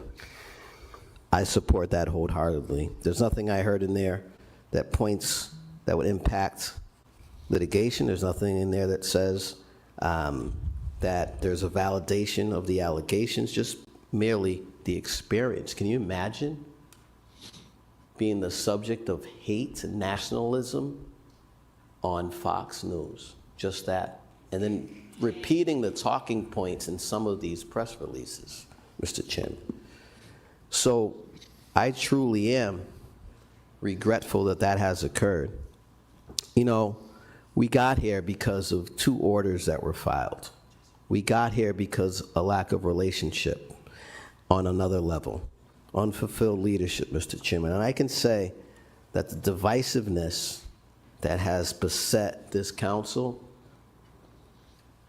the divisiveness that's you can see Yeah, in Jesse Waters community did a segment on is last week's the worst that I've ever experienced in my events. entire career on this council. The worst. And any step that we can take towards impacting that in the positive is good. Mr. Chairman, I reached out to you as vice chairman and extended an olive branch to try to figure out a way for all of us to come together, similar to Councilor Toomey's sentiments. I'll continue to work with you towards that end, and I'll continue to support the community. I got your back. Mr. Chairman? Two, I got your back. Mr. Chairman? Councilor Russell? I think I'd like this to see this, what we're voting on, because if it's expressing regret, I'm all for it. Regret about all of this that's going on nationally in this conversation, that the council had to go through this. But what I'm trying to say is I am personally not apologizing for anything I didn't do. I've done nothing but support and try and assist every member of this council when they come in as new councilors. So fucking bad at this. How are you so bad at this? This is some of the most cowardly, regulating stuff I've ever seen. But I have no problem whatsoever, just Mr. take Chairman, it alone. What are you so afraid of? for a member of the council. They don't. They Infinite do not community, understand. They because do not I understand. see what's going on, and fucking it's not anything. acceptable. It's not something that I support or that I'm in favor of. Is that an amendment you're making? So I would suggest what Councilor King said about expressing regret about what's going on nationally. I don't, and what the council was subject to with the national exposure and all that. I would feel free to amend that accordingly. I'd be happy to support that. But I'm not going to apologize for me personally doing something wrong when I know I have not. Thank you, Mr. Chairman. Okay. So we can, Council King has asked for a roll call on his two motions, to do that first.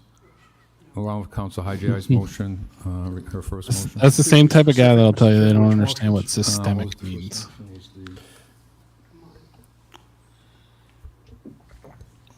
So, Mr. Chairman, so 10B went to MO. We already took a vote on Councilor Hajai's, Councilor King's motion, but you want a roll call on those? Yes. So Council King's motions, Council King, just repeat them, Council King. I think it was request regarding training and also all of the task force. So it's regarding training and also development of the. Yeah. So the first one was that the city council supports the city manager reaffirming, if he decides to do so, the city's workforce. And also in order to assure that they are supported during this time, given what's occurring and what they're experiencing in the workplace, what they're hearing in the workplace, et cetera. And that I'll amend that to add, to consult. Well, that's it. That's basically it. The second one was that there be identified LGBTQ plus diversity and disability-informed training that could be provided to the council for referential and educational purposes, and also that said training should be also sent over to the LGBTQ plus commission that I initiated with the support of this council. So roll call. Councilor Bergman? Yes. Councilor Calorio? Yes. Councilor Hajai? Yes. Councilor King? Yes. Councilor Morrow Carlson? Councilor Nguyen? Councilor Oida? Yes. Councilor Basillo? Yes. Councilor Russell? Yes. Councilor Toomey? Yes. And Mayor Petty. Yes, Councilor. Okay, we did that one. Okay, so we just have one item left, and I was asked for a roll call on public apology, which was amended by Councilor Russell to use the word regret. Really by Councilor King, but yes, I would be happy to. Okay. Just for clarity, amend anything. for everybody watching, my original order, Mr. Chair, was for the city council to issue a public apology to Councilor Nguyen for the harm that they have experienced locally and nationally. Let's tap the lawyer in on this one. Give a little, stretch it a little bit It's been longer. amended by Councilor Russell to regret that what Councilor Nguyen has to go through. Correct? That wasn't it. Councilor Russell, that's correct? I believe, yes, Mr. Chairman. Okay. So the amendment comes first. Councilor Luis Ojeda? Sorry, just to get clarification, so, Councilor Hadjat, you're saying that as a council, you would like us to apologize for what Councilor Nguyen has gone through and is currently going through. Is that fair to say? To the chair, sorry. No clarification, yes. Yep. Councilor Ojeda, what I am saying and what I'm amplifying is the Jenny's following. breaking out in hives, The everyone. Council as a body issue a public apology. Jenny has hives. to Councilor Nguyen for the harm that they've experienced locally and nationally. Something that the entire community here asked us to do today. Okay, thank you. So, I think that makes total sense, common sense. It's not about,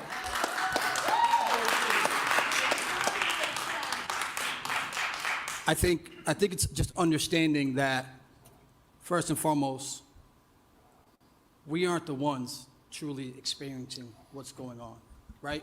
Councilor Nguyen is, wherever Councilor Nguyen is, dealing with all these emails. We've received them, and to be quite honest with you, I couldn't imagine reading those emails on a daily basis, or just receiving them.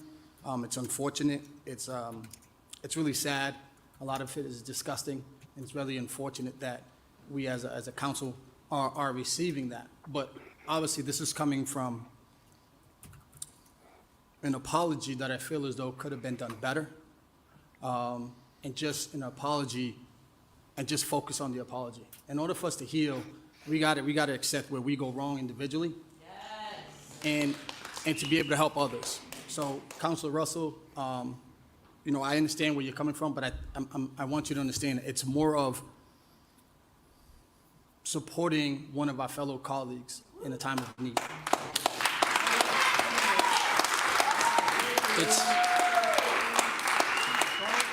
It's not about, and this is the way I see it, and I could be wrong, but I see it as telling them you are sorry for what they are going through. You're not accepting, you're not the one that's saying, I am the reason why you're going through that. You're not saying that. You're saying that you are sorry, that we are sorry, what they are experiencing. It's daily, and we're going through it, but we're not living it on a day-to-day basis. So I 100% support it. Thank you.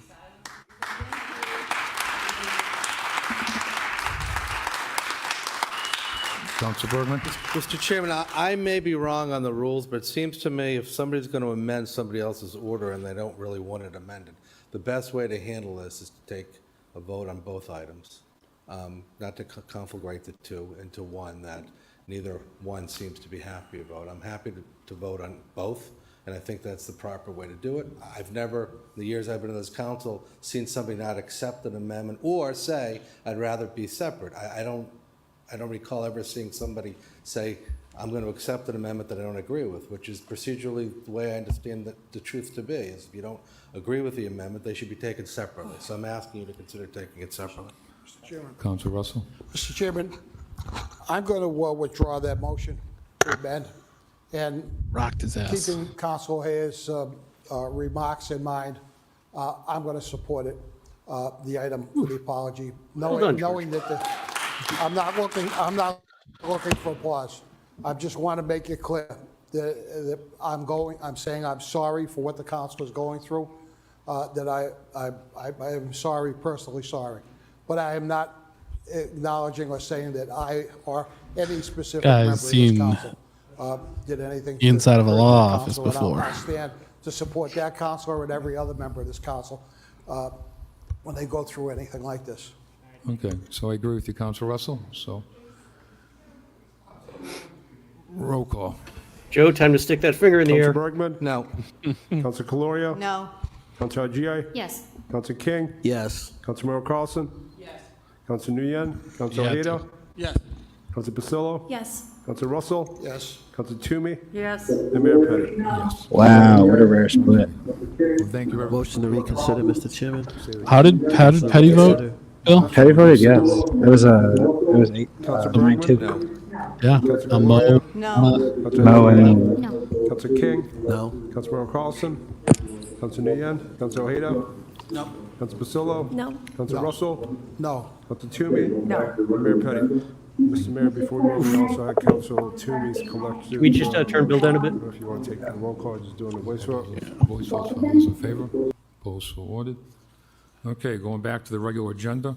Mr. Clerk, may I please, point of clarification, I had two motions on the floor. One was the public Oh, we passed the apology. first one as a voice vote. Both of them? No, the first one you had, when we sent it to committee, but also passed it as a voice vote prior to that? So The first one we did, The yeah. condemnation? Yeah. Okay, just want to make sure that it's reflected in the agenda. Thank Yep. you very much. Okay. We did that. Oof, Mo's gonna have some work to do this year. We are on Ooh, appointments, doggy. transmitting information communication of the appointment of, as a Gwann to the mayor's Thomas J. Early Scholarship Committee, transmitting information communication relative to the appointment of Pavel Terpelets to the Elder Affairs Commission, Ryan Unger to the off-street parking, David Hoffman to the Constable for Civil and Criminal Business, and Fran Anthony's and Charisse Allen to the Board of Health. The motion is, I want to thank them for their service. The motions are placed on file. Those in favor, opposed, so ordered. Recommend appointment of Kate Norton to the Advisory Committee on the Status of Women. Roll call. Roll biz is saying that Bergman? metaphorically, not literally. Councilor Gloria? Yes. Councilor Ajay? Councilor King? Yes. Councilor Carlson? Councilor Nguyen? Councilor Ojeda? Yes. Councilor Basillo? Yes. Councilor Russell? Yes. Councilor Toomey? Yes. And Mayor Petty. Yes. Next item is recommend the adoption of the salary ordinance amendment relative to the creation of Director of Capital Projects position. Motion is to advertise. The only time people talk to him. Sure. Council King? Mr. Chairman. Yeah, it was some cross administration, audio if you could that made it explain sound like that you voted no, particular but he voted position, yes.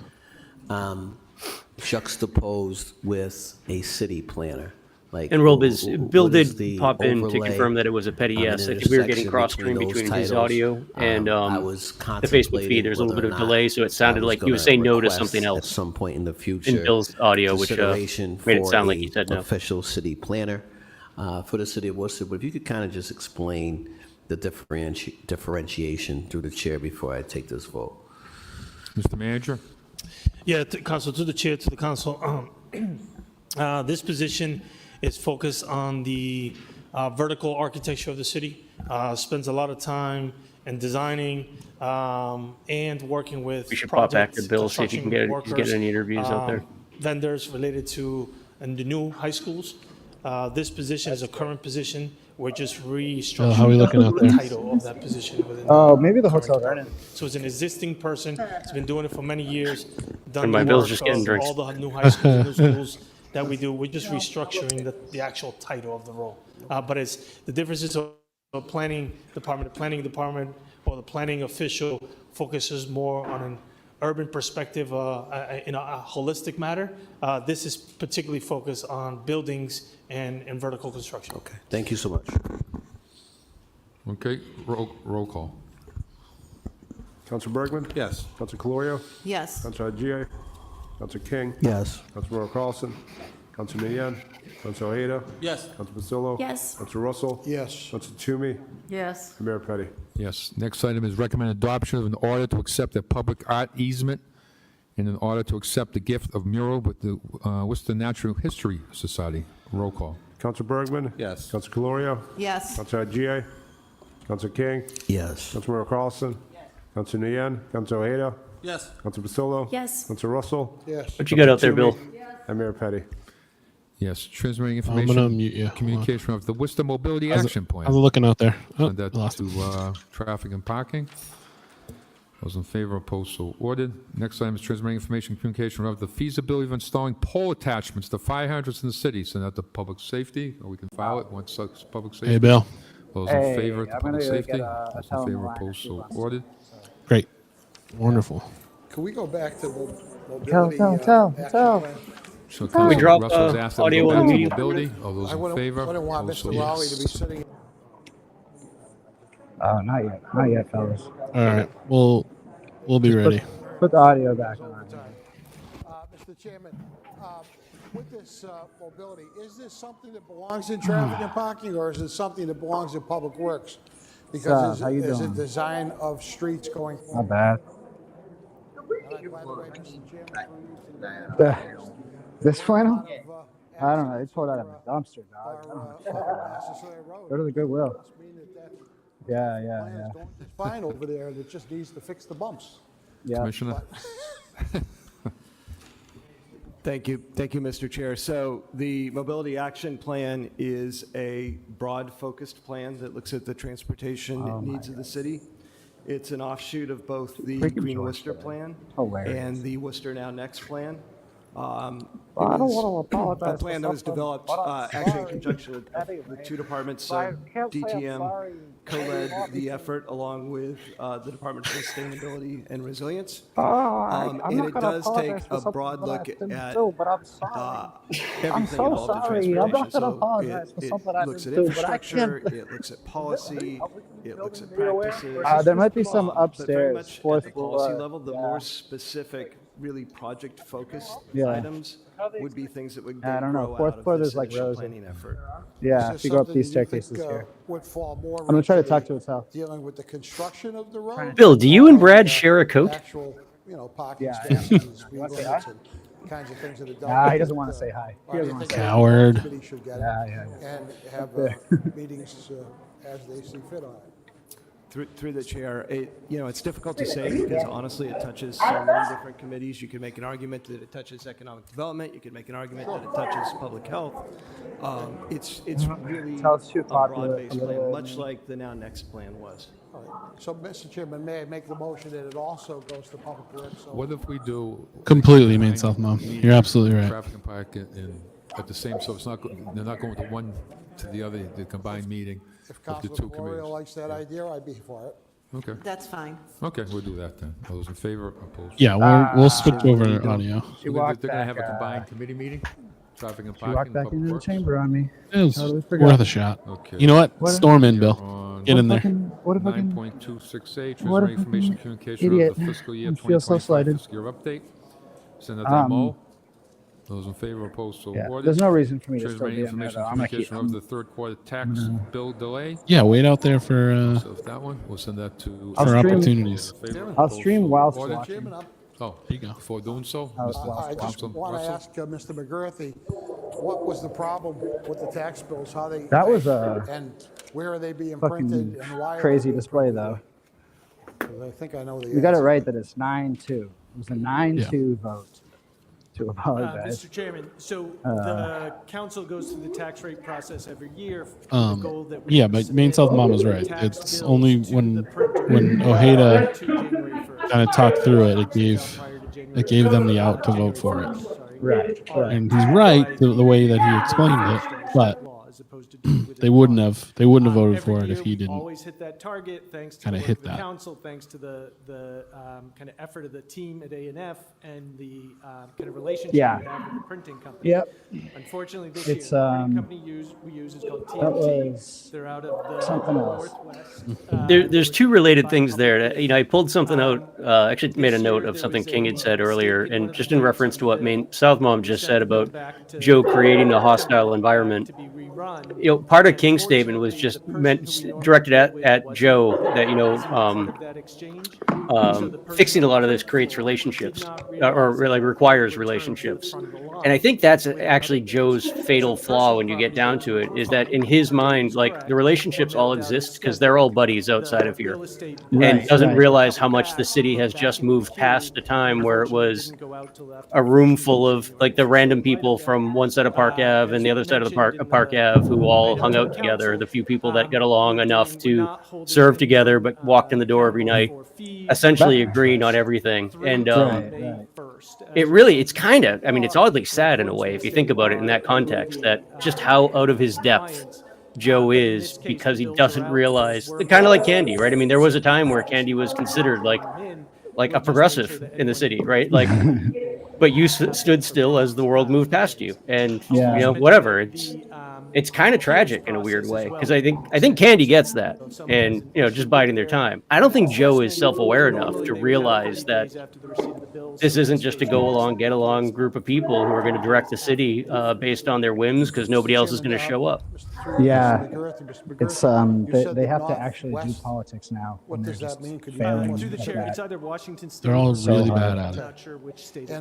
But they're all really bad at it, but they're so eager to engage in it. Is it something that Right, did and one, be or is so it all indignant cities and when, like, towns? they Is this get one caught with company? their Is pants there down. people locally that are closer?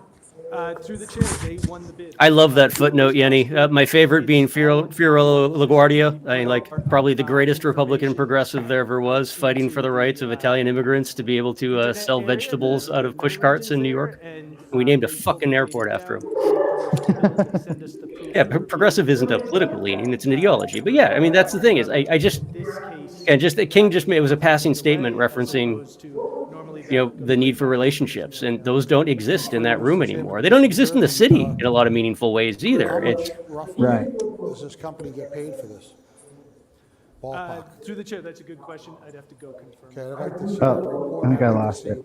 A report of what the difference was, if there were, maybe there aren't even any local companies that would even consider doing this. But it would be great if there was, because this is an obvious reason when you're dealing long distance. Thank you, Mr. Chairman. Thank you. Okay. Send that to committee. MO, all those in favor, opposed, so ordered.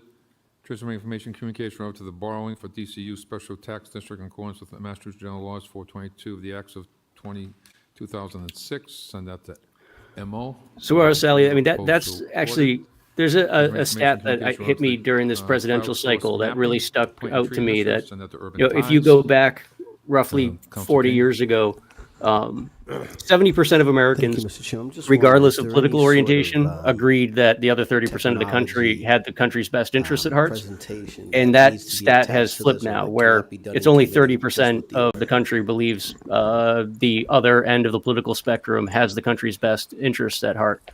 Like, without a fundamental degree of trust, you have absolutely nothing. Like, there's not even a body politic to deal with it. Through the chair to the counselor, as I understand the question, maybe if you could. I would, man, South Mom, I would pay anything to see this council do trust falls together, but like off the balcony in the chamber. It's like, actually what it looked like, you know, what the process looked like to click on the locations, et cetera. Through the chair to the counselor, yes, we could walk through a demonstration. All right, thank you. Thank you. Those in favor, opposed, so ordered. We have finance items 9.35A through F, 9.36A, 9.37A through D, taken collectively on a roll call. Roll call. Councilor Bergman? Councilor Caloria? Yes. Councilor Gia? Yes. Councilor King? Yes. Councilor Merrill Carlson? Yes. Councilor Nguyen? Councilor Ojeda? Yes. Councilor Pasillo? Councilor Russell? Yes. Councilor Toomey? Yes. And Mayor Petty. Yes, transmitting information communication relative to the city-hosted Black History Month events. Hope everybody has a copy of that. We can file that. All those in favor, opposed, so ordered. 10A, we can refer to MO. Those in favor, opposed, so ordered. That brings us to the end of the meeting. Motions to adjourn. All those in favor, opposed, Oh, so yeah. Here we go. somebody get Jenny some Benadryl. 3 hours, not the longest meeting we've had recently, but I mean, here's the thing. it's very encouraging that the all the public comments across the board were so supportive and moving in the same direction. It's not surprising to me, but it is nice that none of these fucking cowards were tough enough to not only show up but to not even call in. Right, right. Just that the one. only dissenting voice that we got, the only dissenting voices we got were Fred and Nathan, who is, we have to admit, one of the dumbest people alive. So we can't really. He's not indicative of who's deciding things. And yeah, our friend Chrissy B, who whatever that whole comment was, well, I don't know, that's their business, that's between them and the mayor. But even that, obviously Chrissy is not anti-trans, so it was overall a heartening exercise in public comment tonight.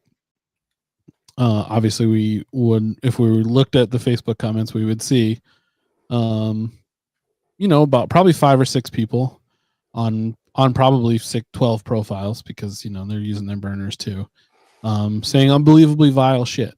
Yeah. And that stuff's gonna get louder.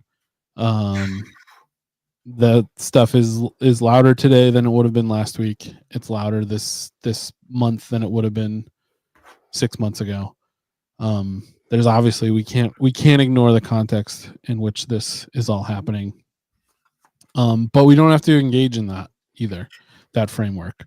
If Colleen West wants to say the most vile shit that she can think of, that's her fucking business, and it's why she's sitting alone on her couch with her fucked up life and saying terrible things to no one, Right. to the the same 5 people that she talks to all the time, 4 of whom are bots.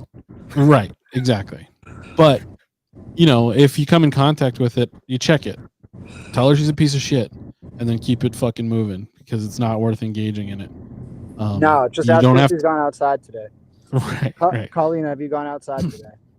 To engage in the conversation about anyone's humanity is an exercise in futility. It's not worth convincing Colleen West. We don't want her on our side. We want her just to slink off into the shadows and be done with her.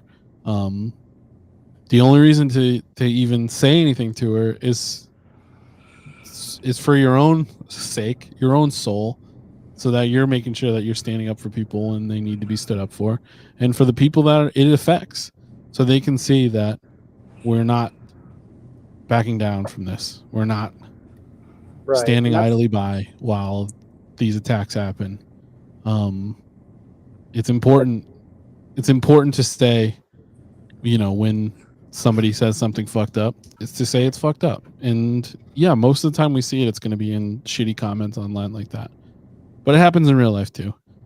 Tonight's meeting is a perfect example. All the stuff that we're talking about, all the anecdotes that you're getting from public comment too, about like the way that people are talking.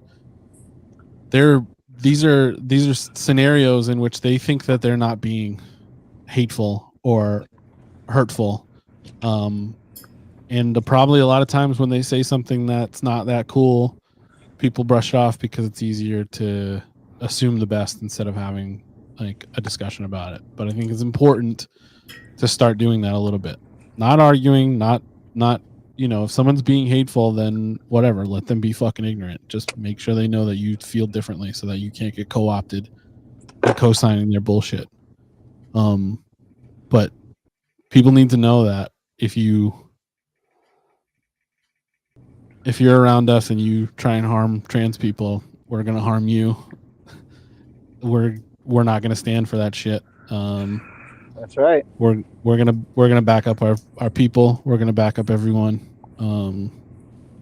And I don't give a fuck about what the president says or anything like, any of that business. We're not letting it fucking fly in Worcester. And if that's gonna be accepted in that room, then we're gonna have to go stand in that room. If that's gonna be accepted in the wider Worcester discourse, then we need to flood the discourse. Just like tonight happened, we all need to back that up and continue it. Candy Merle Carlson needs to resign. There's just no way around it. I don't give a shit about her politics. I don't give a shit if she agreed with me on every single thing. To say what she said is that's grounds for like, don't be fucking around anymore. And she didn't deny it either. And you would expect someone to at least deny it. Even if she denied it, I would still say she should fucking drop out because it's clearly true. But she didn't deny it. Investigation now, so she can't deny it because there's going to be an investigation where it's going to come out. I mean, there's multiple people who aren't on record but have on background confirmed that she said it multiple times. Right. Like she's stuck with that. Right. And for her to say that the hate goes both ways was absolutely ridiculous. The hate that she was getting was people telling her that she's a fucking asshole for what she said. Exactly. That's not hate. That is just an objective assessment of who you are. You guys couldn't see it on the stream, and I couldn't really talk about it, but Attell had her backpack in her hand at that vote. She was ready, if it went the other way, to just walk the fuck out. And I'm glad that it didn't go the other way, but it very nearly did. It was very nearly a 6-5 vote against apologizing. Right. And I think that Mo Bergman and Donna Colorio feel very much on an island right now because they were the first ones to vote, right? And then expecting other people to vote with them, and now they are the two dickheads. Like when Candy voted yes, I was like, holy moly, Right. She wised up for 1 second. Right. Yeah, and I still don't know what he stands for 90% of the time, but kudos for Louis for spinning that around, and kudos for George for getting on board quickly, because that really did change the tone of the conversation within a brief few moments. I think it actually caught Mo off guard. Yeah. And that's yes, totally. But that's all the demand is. The desire is for more. The desire is to be at least where Ojeda is at, where your understanding of that people are like, again, because we don't know where he stands really on most things, but to give him the lowest benefit of the doubt, to just engage in somebody on a human level, to talk about how if they're saying something is wrong, then you meet that where it's at, and to be pretty on point with his language about all of it is the baseline. George Russell accepting someone's argument is the baseline. You want more, accept at least that. So yes, fucking Mo and Donna obviously fall short. They fall short in every measure that you could possibly be measured on. Candy and Kate are at least smart enough to read the fucking room. But obviously Candy was never going to vote no on that in any way, shape, or form, no matter what it said. Kate was really trying though. When Kate's I already apologized. Why do I gotta apologize again? Right. Like the people in the room were just like, "Are you fucking serious, dog?" And here's the thing: like from what I've heard, like her first apology was like pretty fine as far as like fine. It was fine. Like I was wrong then. I apologize then. I apologize now. I'm trying to get better. That is again just the fucking baseline. Acknowledge that something is wrong for somebody, and say that you want to help do better. That's all you need to fucking do. Big division that I think we see in this room now, and a lot of it based on age and time in that, the traditional politicians that we have there, even though they're barely politicians, they're still the classic old school politicians, a fucking narcissist at their core. So being able to sit down and prepare a statement, even if it's an apology, when somebody else is writing it for you, that's kind of a no-brainer because you get that cooling off period. But in real time, when people are fucking yelling at you, that's when you see the narcissism come out, and you can't possibly be wrong for anything. Like you will gaslight the whole room into oblivion The other half of that, though, is like we've actually got some younger cats that come more from like the activist ilk, that they didn't get into this because they're fucking narcissists. They got into it because community said, hey, you're a better spokesman for me than I am. You should think about doing this. And then they said, oh, that's not the worst idea in the world. And there they are. Right. There's like this conflict happening in that room that is just between like insufferable narcissism and some people who actually have a fucking sense of empathy for other human beings. I don't know how that war pans out. Right. I don't know, because I mean, it feels like we're in for a drastic shakeup this fall. And it feels like it's probably like the likelihood, I'm not saying what's going to happen, but the likelihood is that the numbers get worse.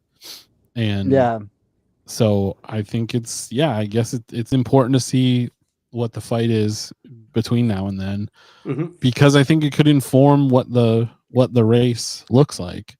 And big time. I think it's important to like not back down on this angle, this idea, this argument, this fight that like, I don't give a shit what you think of someone's motivations or like, you know, if you judge them, whatever, keep that shit to yourself. Treat them like a human fucking being. And we're demanding that. We're demanding that you like don't dismiss what somebody's like stated life experience is. At the very least, you're going to show respect. Right. At the very least, you're going to you know, talk about like decorum and all that shit. I got no time for like propriety and all that shit, but talk about like the baseline of doing what's right and what's wrong. I demand that of them. I demand that of the mayor, and he has never delivered on that. He might be polite, he might be nice to people, but it's very clear that he does these things for his own gain and has no actual investment in seeing that through. I hope a lot of the people that testified tonight see that in the past, where as they've you know, tried to maybe get close to that in order to like get something material out of it, and maybe for good reasons, that he was co-opting you at the entire time, and for naked, cynical reasons. And I hope that changes, because this is the baseline of what Joe Petty is. He's allowed this stuff to flourish. Going back to a conversation that was happening in the chat earlier when people were testifying, and I didn't want to interrupt, but Maine South Mom had made a comment about Josh and wondering whether or not his participation in organizing, you know, had Joe and others shook. I know there were some questions from folks. I might not be fully aware, but like Josh was elevated to where they are today initially by the city of Worcester, right? Like their first opportunities came through the WBDC. They were, you know, he and his partner at the time, can't remember her name, they were effectively the youth spokespeople for the city of Worcester and all of their efforts downtown. I think there was always this mindset that Josh was just going to go on to be the team player. Sorry, thank you for that. Josh was going to be the team player and go along with whatever it was that the city needed from them. And that is clearly not the case. They crossed a line. Josh made that very clear tonight. And to what I think, again, Maine South Mom was getting at, Josh has them shook, literally, just being in that room and organizing. And that's not to say that the folks who were there for the Palestinian protest and statement didn't do the same, and that the DOJ folks didn't do the same. But Josh can actually start bringing people out in flip votes in a way that will very, very much upset the norms in local politics in a very, very quick order. Yeah, a member of the inner circle defecting, right? I mean, that's all they really care about, is their little, you know, coterie of insiders. And Josh is one of those people, and, you know, God bless them, they stepped out on this in a big way. And like the press conference, I mean, I wasn't there for the beginning of it, but it was a really, really effective press conference. Yeah, I mean, there's we saw a fair amount of it. I think we missed maybe one or two speakers with our tech problems, but I mean, yeah, everyone did an amazing job. And there was like, as we were noticing that no one was showing their faces, they clearly could like heard what was going on because, you know, the tenor seemed to shift from everything leading up to tonight, and then during the meeting, people said dumb shit. People let their egos, you know, and narcissism get in the way of them just doing the right thing.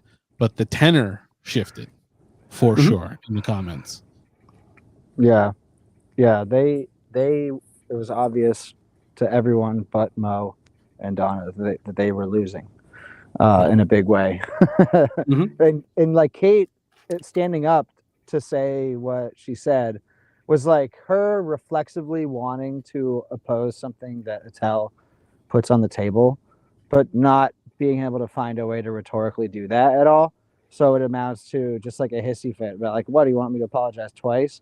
And then of course they voted yes to apologize because, you know, they're smart enough to understand a losing position. You know, which is really like the first real fracturing on a significant vote that we've seen of that six vote crank block. That's the first time in a long time I can remember, maybe since when George Russell voted in support of crisis pregnancy center regulations. Is like that's the last time that we saw the cranks not vote as a block to squash something. Yeah. And that's why Attell had her hand on her backpack, because I think that she expected that before Louis Ojeda got up and spoke crank fluently enough to calm George Russell down. You know? That should be Ojeda's new slogan. It ain't about you. Yeah. Yep. Yeah. Really crazy. Yeah.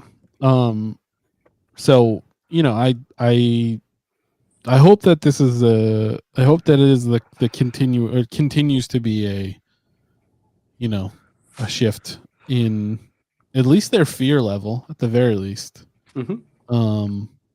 Because like you said, I think they're not necessarily expecting people like Josh to go against them that especially that strongly. And they openly called for voting for Rob. Yep. Yep. And I think Candy can expect more of that. And like I said before, aside from the politics thing, Candy Merrill Carlson needs to fucking resign over this. And maybe they're gonna wait to. Maybe they're gonna release the investigation. Maybe they won't.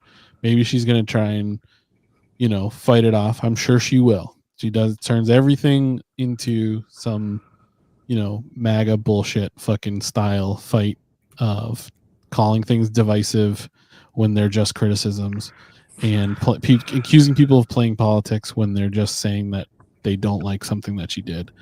So I don't expect her to listen to this, but I want to be very clear that she needs to resign. I also think that Joe Petty should fucking walk away. As like this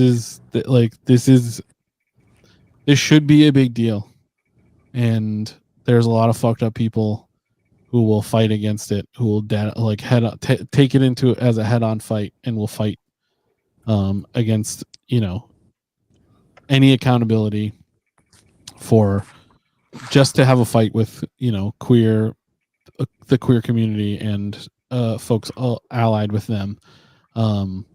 But this is super fucked up, and she's got to go. And I hope that if she won't, then we can defeat her at the ballot box at the as a you know, consolation prize. But it's gonna take a lot of work. Yeah, it's going to take a ton of work, but we have like a gift here in terms of organizing and getting people motivated.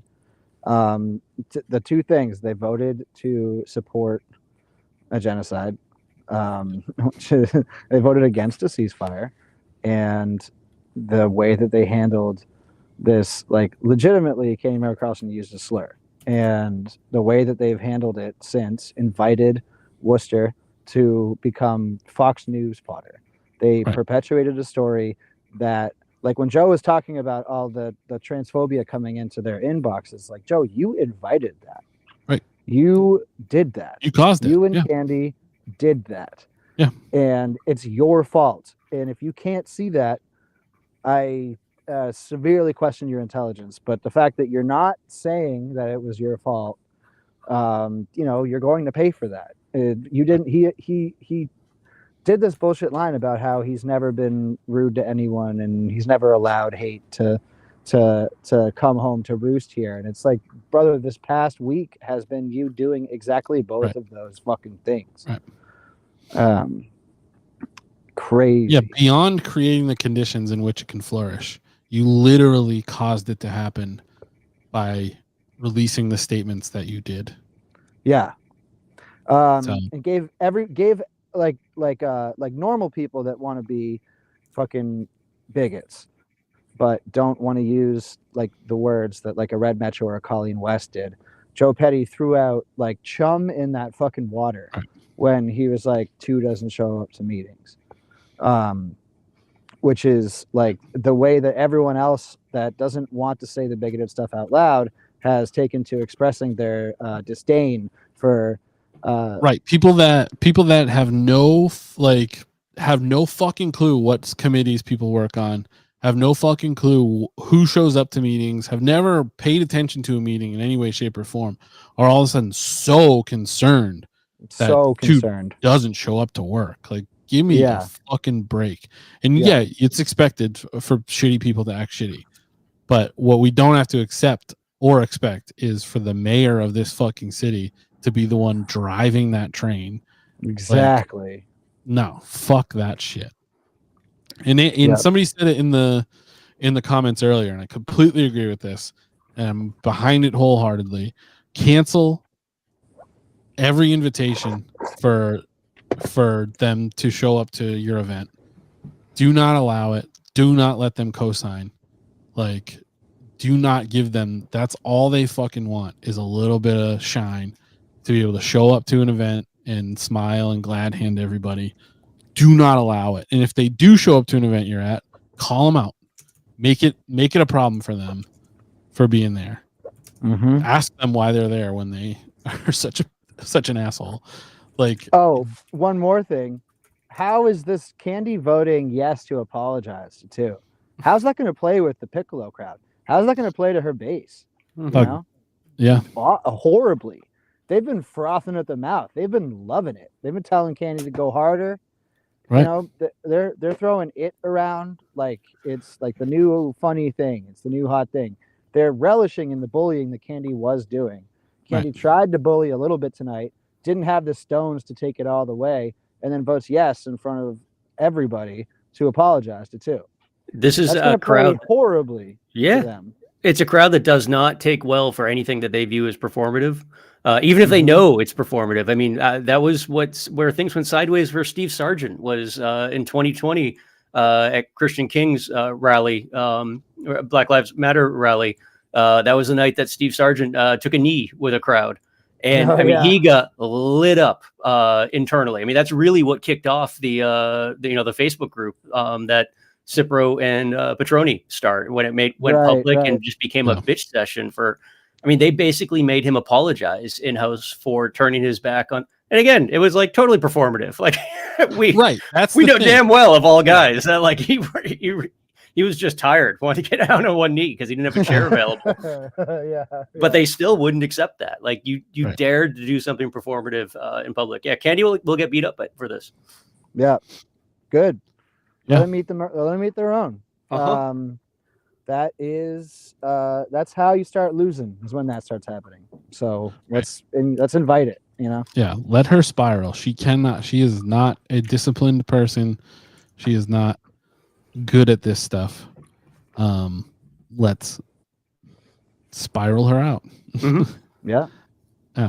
Which shouldn't even need to be the case. So I mean, ultimately, that's the point. In any normal functioning political body, like she would have been launched into the sun already. I mean, the fact that your congressperson is basically telling you you're a fucking moron, and you still haven't walked away from it. And again, like everyone here knows that Candy used to have a role on the city committee. And I mean, you don't have to go back that far before you start finding people that were ostracized or formally kicked out of the Worcester Democratic City Committee because they crossed uncrossable lines.